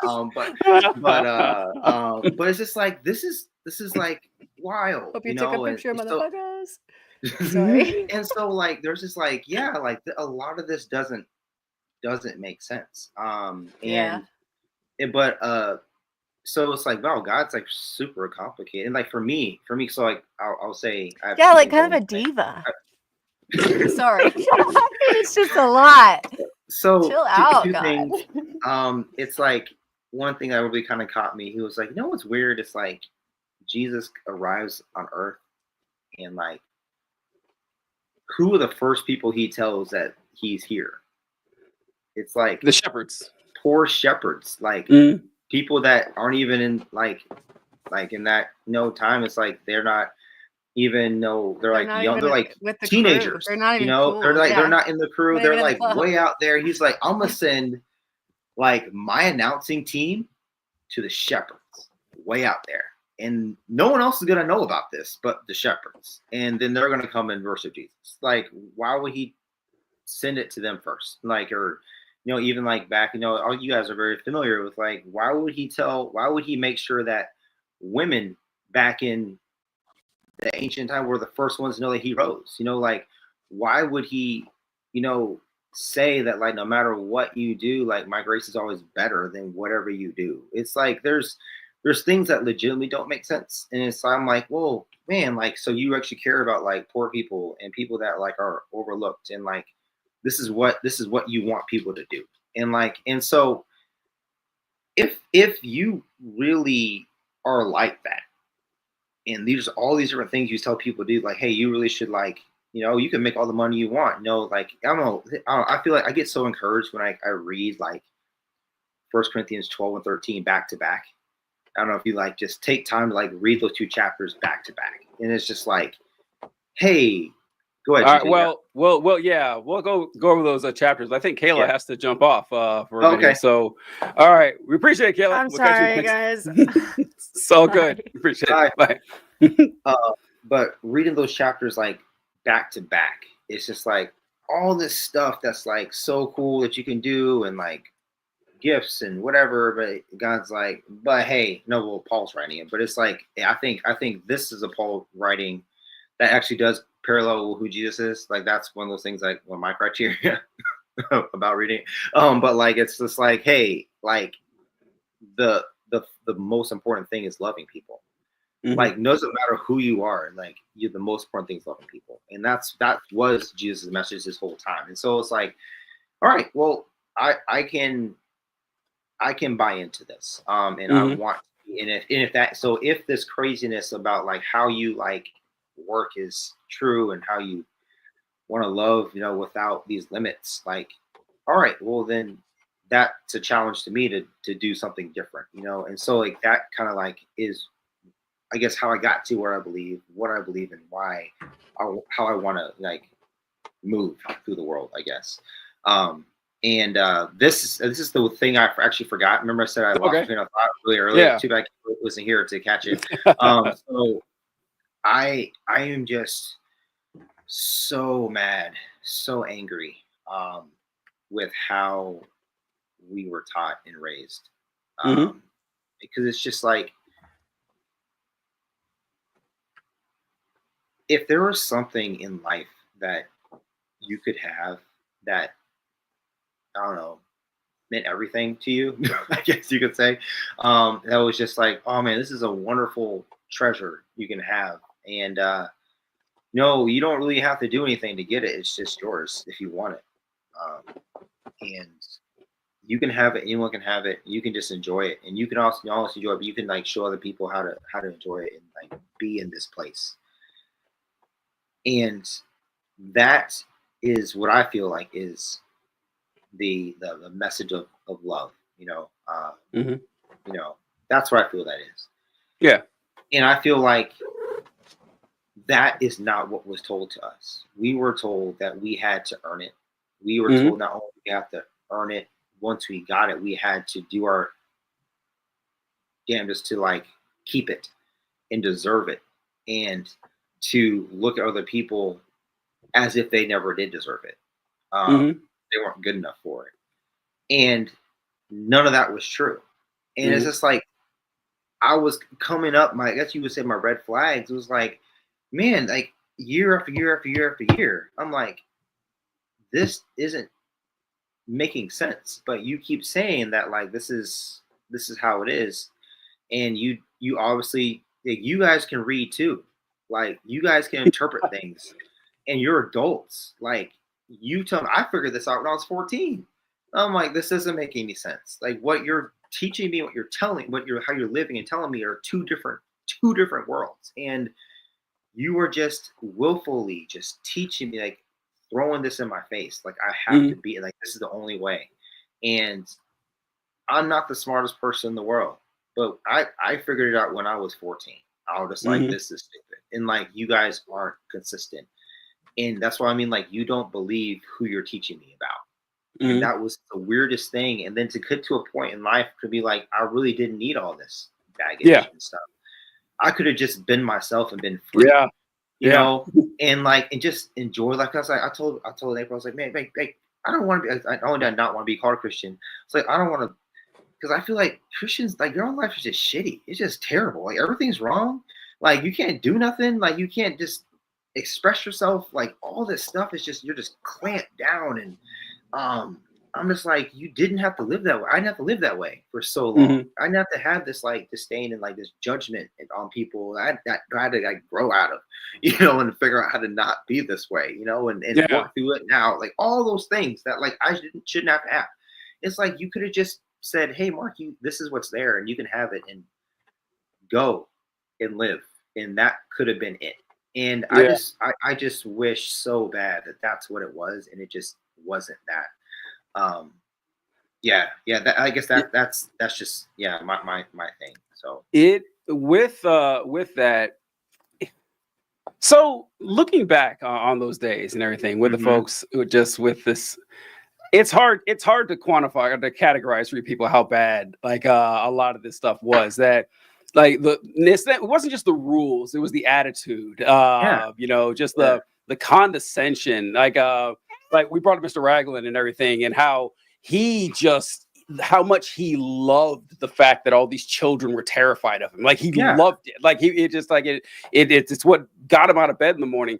And but even knowing that, like even knowing all of that from the past, I am still a tiny bit surprised how bad they are today. They seem way worse. Like, I mean, I never thought it was great. I always thought it was pretty bad, but it's just you know what it is? It's the pretense has dropped. There's a lot of the pretense has dropped. Yeah, where it's they had a lot of insanely bigoted and insanely cruel and malicious and callous thoughts and ideas and stuff, but they would always try to hide it behind like you know, some Bible verse or something, or this is for the greater good. Now it's just gleeful fascism, just like this incredible poisonous nihilism. That's actually I never really cared about the president being a good moral man. I never cared about people being kind to one another. We're electing a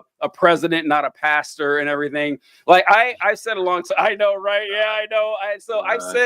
I said a lot that Trump does remind me a lot of many like bombastic IFB preachers that I met in the day. So I'm not shocked at all that he rose to prominence. It doesn't surprise me. Yeah, because I've heard people say, they're like, oh yeah, I can't believe they would believe this person. I'm like, well, I know plenty of people that were just like him, that were in pulpits and like even had the same dress code. Like just everything was like in like dress code. He's like their suits too big, all that stuff. You know, it's just like they've been following this person for a long time. This just happens to be a billionaire which is even better.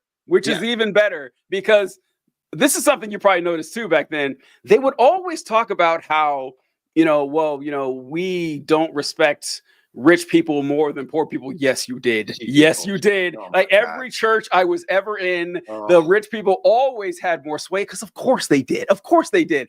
And I always say that, like, I'm not a Christian or anything, but I do find it.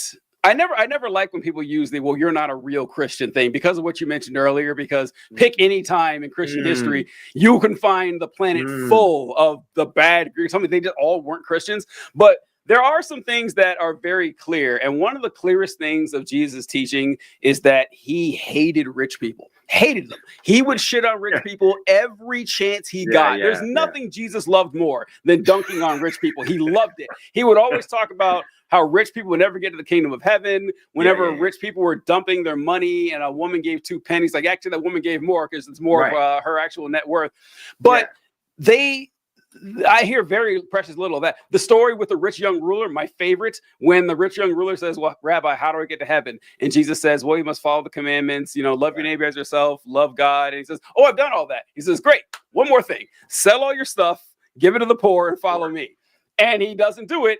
And he goes away because he loves riches more. And they're like, well, that's just a parable. You don't really need to give yourself to the poor. Wait a minute. Are we taking the Bible literally or not? Because that's literally what it says. And by the way, it's what everyone else did that folled Jesus. So, And well documented. That happened. Well documented, right? We got 4 whole books of this. And they don't worship that Jesus. What they worship is white supremacy and capitalism. Like the choice between God and mammon, they choose mammon 7 days a week, mammon every time.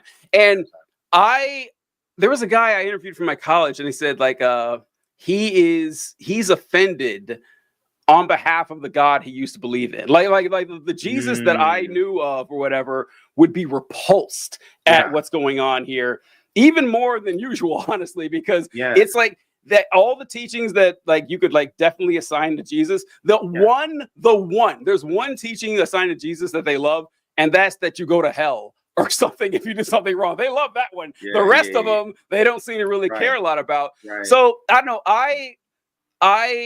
I knew people that were like this, like Mr. Hutchinson, for example. Like I very rarely got bad vibes, Mr. Hutchinson, like especially compared to everyone else or something like that. Coolest. He was a cool teacher. Yeah. And so, I don't know what his political views are, but assuming they were like, huh? Cool teacher. Not perfect, obviously, but cool. Yeah, oh yeah.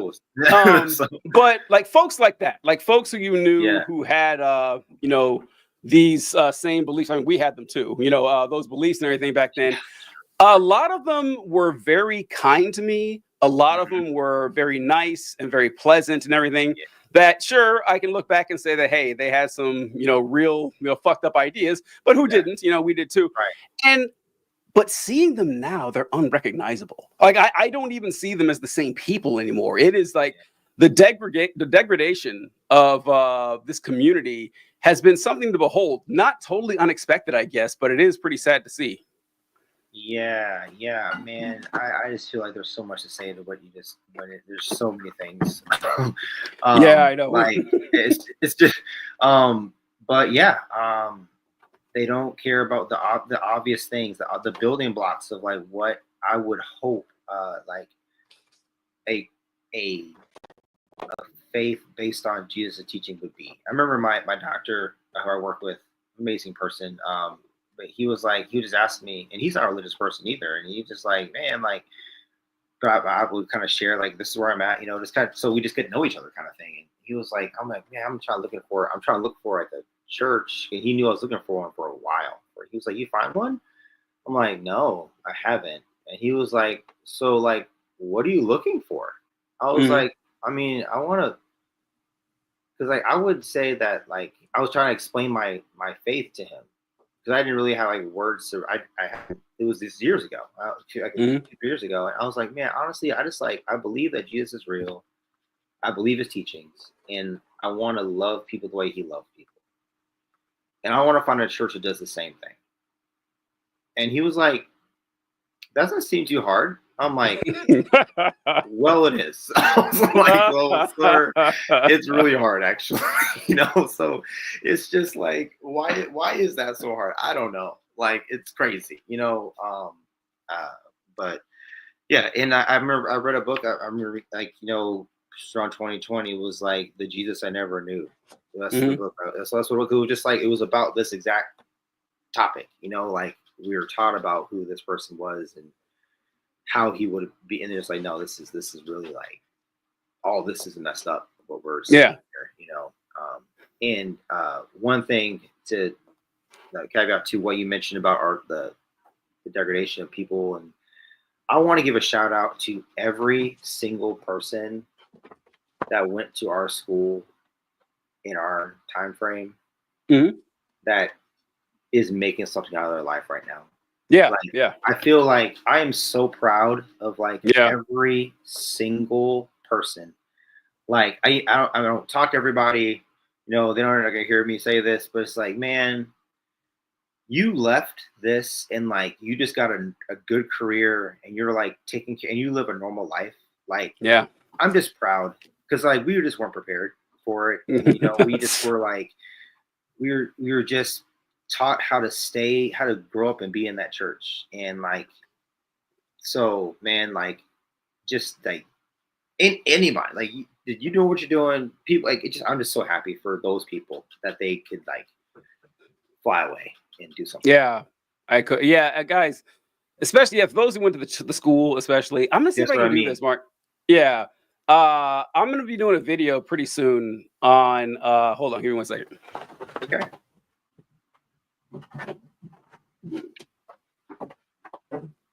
I'm gonna be doing a video nice, on this book right here.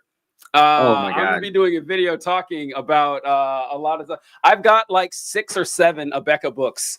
That's the curriculum we used at our Christian school. And I'm going to try to see if I can share an image of one of the chapters. I remember this standing out to me when I was in school. I remember a lot of this stuff. And so I went and bought the books that I found it in. This is a section on slavery and the Civil War. And I don't know if you guys can actually read that, but I'll go ahead and read the bottom part there. It's talking about the cotton gin and the rising demand of cotton. It says, to meet the rising demand of cotton and tobacco, some Southern planters bought more land and planted more of these crops. Because they could never hire enough people to tend these crops, they turned to buying slaves. Right? That's what it says. And I'm going to pull up one more here on the next page because it gets better. And where'd it go? Give me one second. This is great podcasting, TJ. Just trying to. And 7. Okay. So this one here, this page.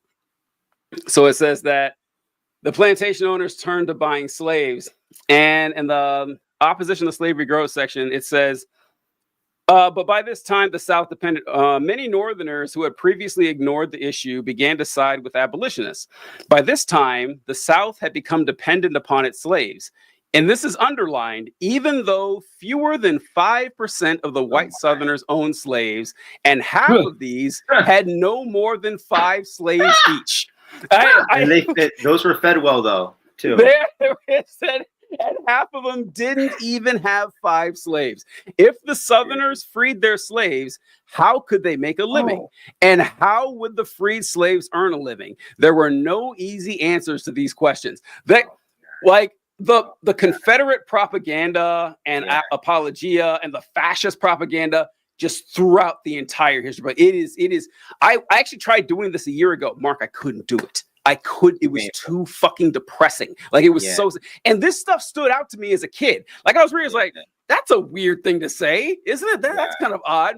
And I can't wait to get into it more, but I wanted to share that with you guys to let you know exactly what we're talking about here, that you made it through that and made something of yourself. You know, good on you. I will say, though, pleasantly surprised, outside of the like creationism stuff, the science books, shockingly good. I remember like the science books.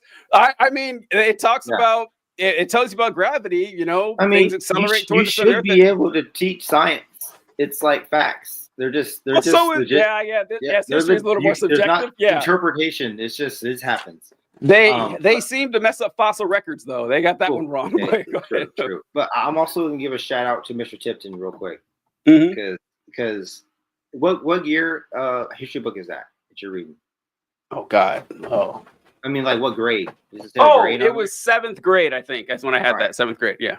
So, I remember you putting, like TikTok videos or whatever about, like, little blurbs of this. Yeah. I'm like, man, like, I don't remember reading this. Like, I knew it was what environment I was in, but I don't remember reading this. Then I remembered, from, like, 8th grade to 12th grade, we didn't use our book. Like, Mr. Tipton would, like, have this overhead projector. And he did, yeah. And he would be like, all right, when it came to cotton gin, Eli Whitney created cotton gin to help cotton production. In a conversation. Let's go. Next line. And like we just kept rolling. So like there's so many like paragraphs I legitimately never read in that book because it was like you just need to, these are all the bullet points. I'm gonna go through each one of them.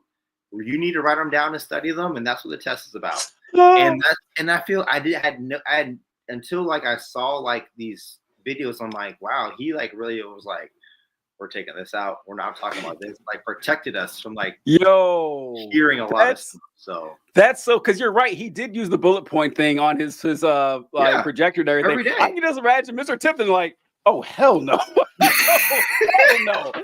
Are you kidding me? Who wrote this shit? Just Mark. There's one. Listen, there's one. This one was a BJU book. It wasn't a Becca. I'll have to send you a picture of it. But it talks about the assassination of Martin Luther King. Oh, I heard you talk about this. Oh, we were doing that? Okay. Yeah, I heard you talk about this. Yeah. Yeah. The civil unrest that he caused led to his own demise. The boy had it coming, you know? Yeah, right. Basically what I mean, it was just, it's awful shit, man. It's terrible. All right. All right. So we're going to wrap things up here. Almost at a 2 hour here. So what I like to do, I haven't done it the last few episodes. I got to get back to doing it, is this thing right here, is asking people for their favorite bit of trivia. Okay. And I have, I'll let you go first. Like, what's your favorite bit of trivia you have to share with folks? It's not a favorite, but I just had an epiphany. I just stumbled over this from my own research. Like, a week ago. So I'm sitting in the kitchen and I'm looking at this bottle of Worcestershire sauce. All right. How do you pronounce that, by the way? Oh, I say Worcestershire sauce. Yeah. Okay. And it's spelled Worcestershire. Worcestershire. Yeah, but I think it's like Worcester. I think it's how it's supposed to be said or something. So I was looking at this bottle. You know, I'm supposed to be doing studying or whatever adult stuff, and I'm like, Worcestershire. Shire is like a town or something. Yeah. Right. And so I looked it up, and like Shire is like a town or a county. I'm like, there's got to be a Worcestershire. There got to be a Worcestershire. Yeah, Worcestershire. Yeah. Shire. You know. And then I'm like, I wonder if the sauce was made there. Yeah. And so I looked it up, and I was like, oh, yeah. So this guy from this diplomat from England was in India, and he had this delicious food. He was like this sauce. They had this fish sauce with some stuff in it. And they're like, he came over back to England. He was like, to Worcestershire. He was like, yo, I need you to make this sauce. And so he went to these pharmacists. He was like, can you make this sauce for me? And they're like, okay, sure. And like, so they had this fish sauce, and they had some other like, you know, spices in it and stuff like that. And it smelled terrible. And they put it in some shed for like 3 years, and then they forgot about it. Oh, wow. And then they stumbled over it again. They're like, oh, it's fermented now. It's great. Let's try it. And people were like, this stuff is amazing. And so they start dumping it on this. It's like this now. This wonderful steak sauce called Worcestershire sauce. Huh. And so people say you need to say Worcestershire sauce. It's like, no, really, it really is Worcestershire sauce. You know, it's just like, you know. But then here's the other thing that I stumbled over: the two pharmacists that made it were pharmacist Lee and Dr. Perrins. So you think of like you ever heard of Lee and Perrins Worcestershire sauce? Like, oh no, I never noticed the name. That brand. I remember when I was like, I know this brand. That's a brand. Huh. Like, that's like wow. an A1 sauce, or like Heinz. It's like wow. Lee and Perrins you find it at any grocery store now. Oh, that is cool. Lee and Perrins Worcestershire sauce. I'm like, this is crazy. So I didn't know that. Yeah. That is crazy. That is wild. Huh. That's a good one. I didn't know that. I didn't know that. That reminds me of go ahead. But imagine like my elation. I was like, I don't want to look down. Like, I bet Shire means this. And I wonder. And then like all of it was coming true, right in front of me. It's like, so it was pretty cool. You just blew Frankenstein Lives mind. You just blew his mind. And that reminds me. So I don't know, like in the bottles of A1 sauce, it always says A1 established 1863. And a joke that I would hear all the time was 1863 is smack dab in the middle of the Civil War. Like, who had time to think, you know what this country really needs? It's some delicious steak sauce or whatever. Yeah. And I always thought that was funny, but it turns out A1 steak sauce also created in England. England, of all places, created A1 steak sauce. Like, that seems like the most American sauce imaginable. Like, I would have never dreamed that. The Brits not known for their cuisine either. The fact that they came up with A1 Worcestershire sauce, it's like, that's crazy. The only good food that's ever come out of Britain. There's a really funny video I should send you, or if you haven't seen it yet. But it's of a bunch of like middle school British boys eating American food. I don't know if you've ever seen that. It is a great video. It's so great. They're showing us like, okay, so this is biscuits and gravy. And they're like, biscuits? And they're like, because in England, a biscuit is a cookie, you know? And they're like, what is this? This isn't a bit. It looks like a scone. And then they're like, oh, no, this is what they call biscuits in America. All right. Then they bring out the gravy. They said, that looks like vomit. I was like, yeah, they're right. It does. And then they try it. They said, this is delicious. Like, this is the best thing I've ever tasted. It's really funny. Yeah. Say what?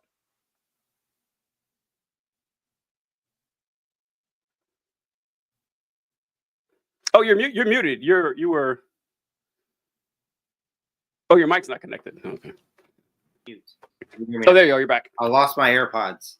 Oh, okay. That's what happened. So anyway. Oh. What did you say after I said the biscuits? I ate it, and they were like, "This is delicious." I'm like, "Oh, they lost their accent and everything." They sounded like they were from Alabama, every last one of them. And the one that surprised me, the sweet tea. they gave them sweet tea, and first they were shocked the tea was cold. They're like, why is the tea cold? What's going on here? And they only had hot tea. And they said, cold tea with sugar? Are you kidding me? And they tried it. They said, this is the best thing I've ever tasted. This is way better than our tea. Yeah.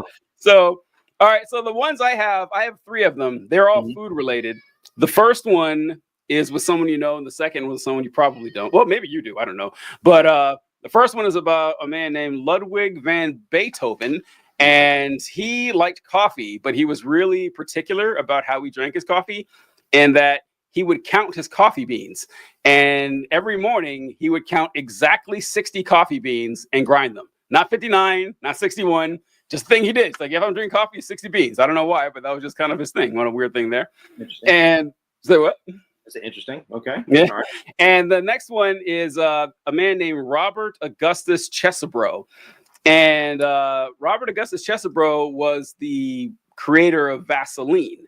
And I remember you telling me something a long time ago about Carmex. And you said, well, Vaseline works just as well as Carmex or something. No, Neosporin. It was Neosporin. You said Vaseline will work just as well because it makes like a protective coat. I don't remember. It was a long time. Do you remember telling me that? Okay. I don't. Well, I can see me saying, like, looking that up and telling you that, though. Yeah, you told me that was a long time ago. And but the interesting thing about Robert Chesebro is he thought Vaseline had a lot of great properties. He's like, you can heal wounds with this. It's great for burns. He said it's also great internally. And he said, in fact, I eat a teaspoonful of Vaseline every single day. And I was like, yeah, it's actually got great quality. And I don't know if it's true, if anyone's done like a double-blind study on this with peer review, but he did die at 96 years old, like in the early 1900s or something, which is hell of a run for back in those days. So yeah, good on him for there. And the third one, I don't know if you saw this video I made. Did you know that you can microwave metal?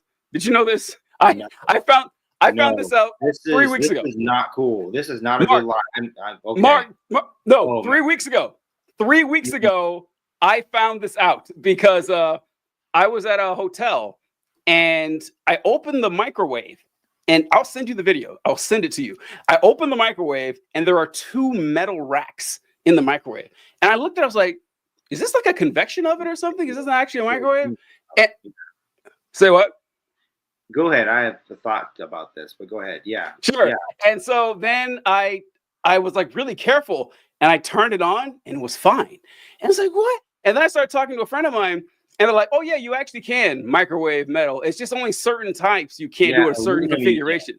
I think. And so then what you can't do, you can't put a fork in a microwave. You can't put aluminum foil in there because it's like the reason like the metal can't be like, it has to be round and not serrated and edges together, like the ridges on foil or on forks. And they're like, you can put a spoon in a microwave and be fine.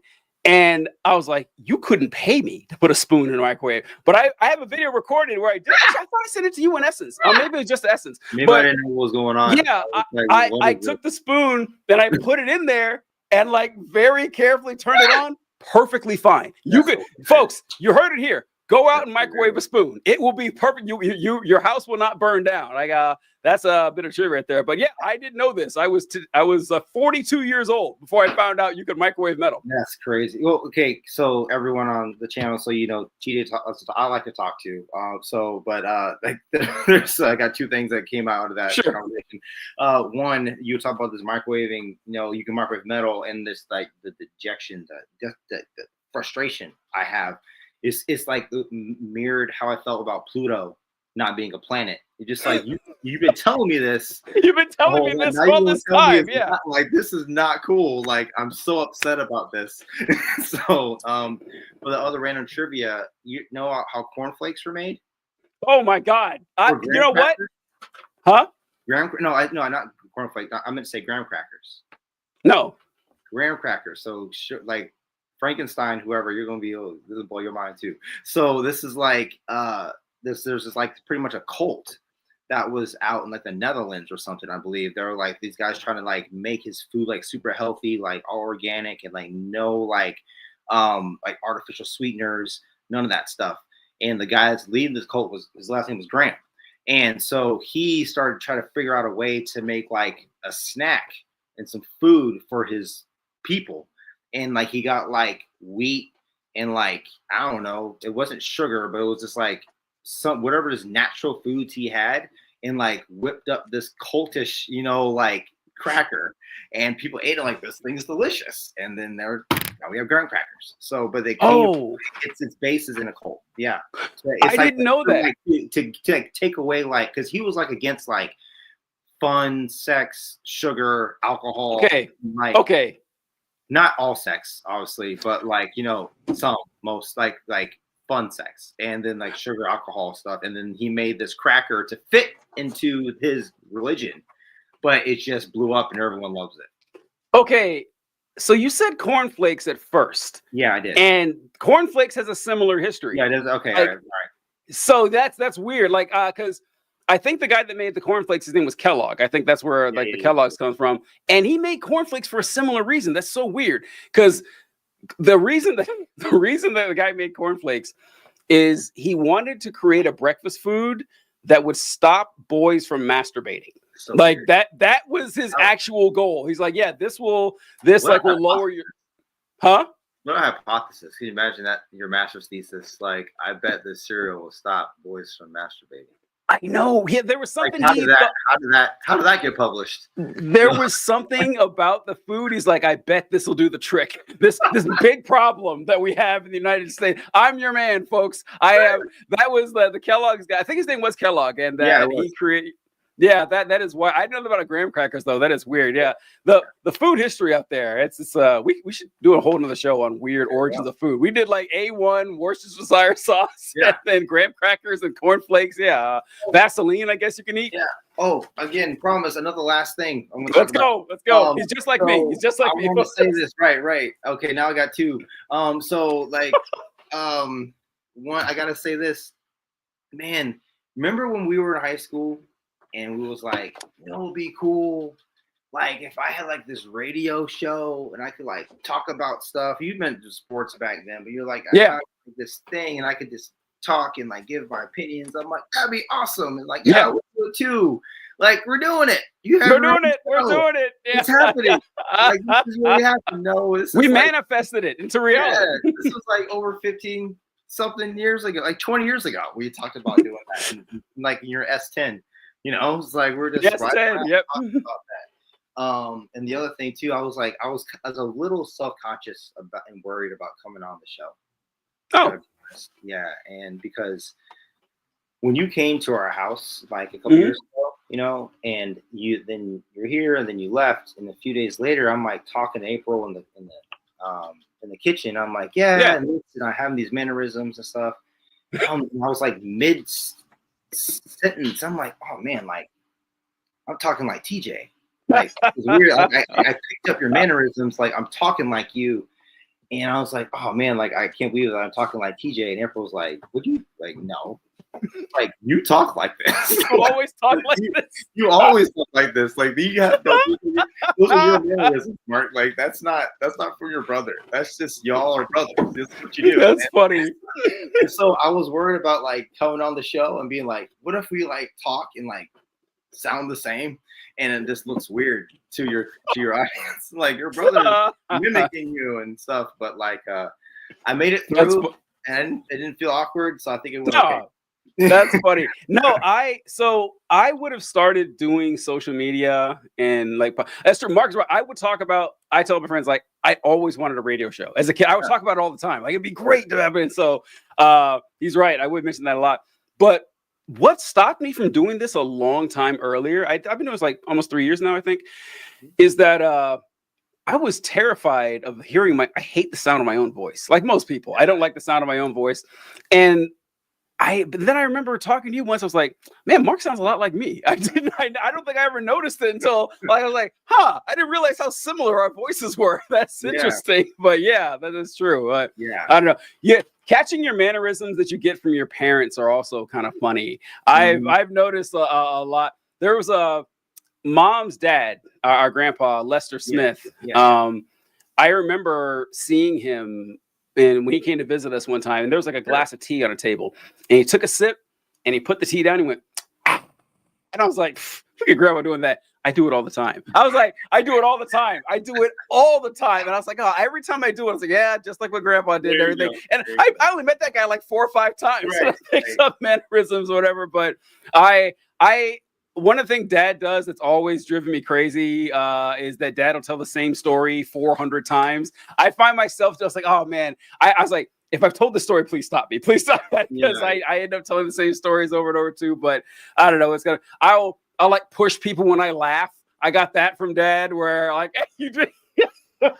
Whenever I start laughing, I start shaking people, Yeah, I don't know. It's just we can't help ourselves. I don't know. It's good stuff. But all right, we'll go ahead and close out here. All right, okay. Mark, thank you so much for joining us. It's been fantastic. Well, gotta do it again sometime. I gotta get Dad in essence to come on the show as well. They're dodging me. They're dodging me. Yeah, but Dad, I talked to Dad today. He said, "Hey, that's awesome you're doing it. And hey, I'm gonna be last." So, he did, yeah. Dad said he would do it, but he would do it last. He said, I would do it after everybody else. I was like, okay, Dad, fine. So whenever we get around to it, get around to it. But all right, folks, thanks for joining us. We'll catch you later. Thank you. All right, good stuff, Mark.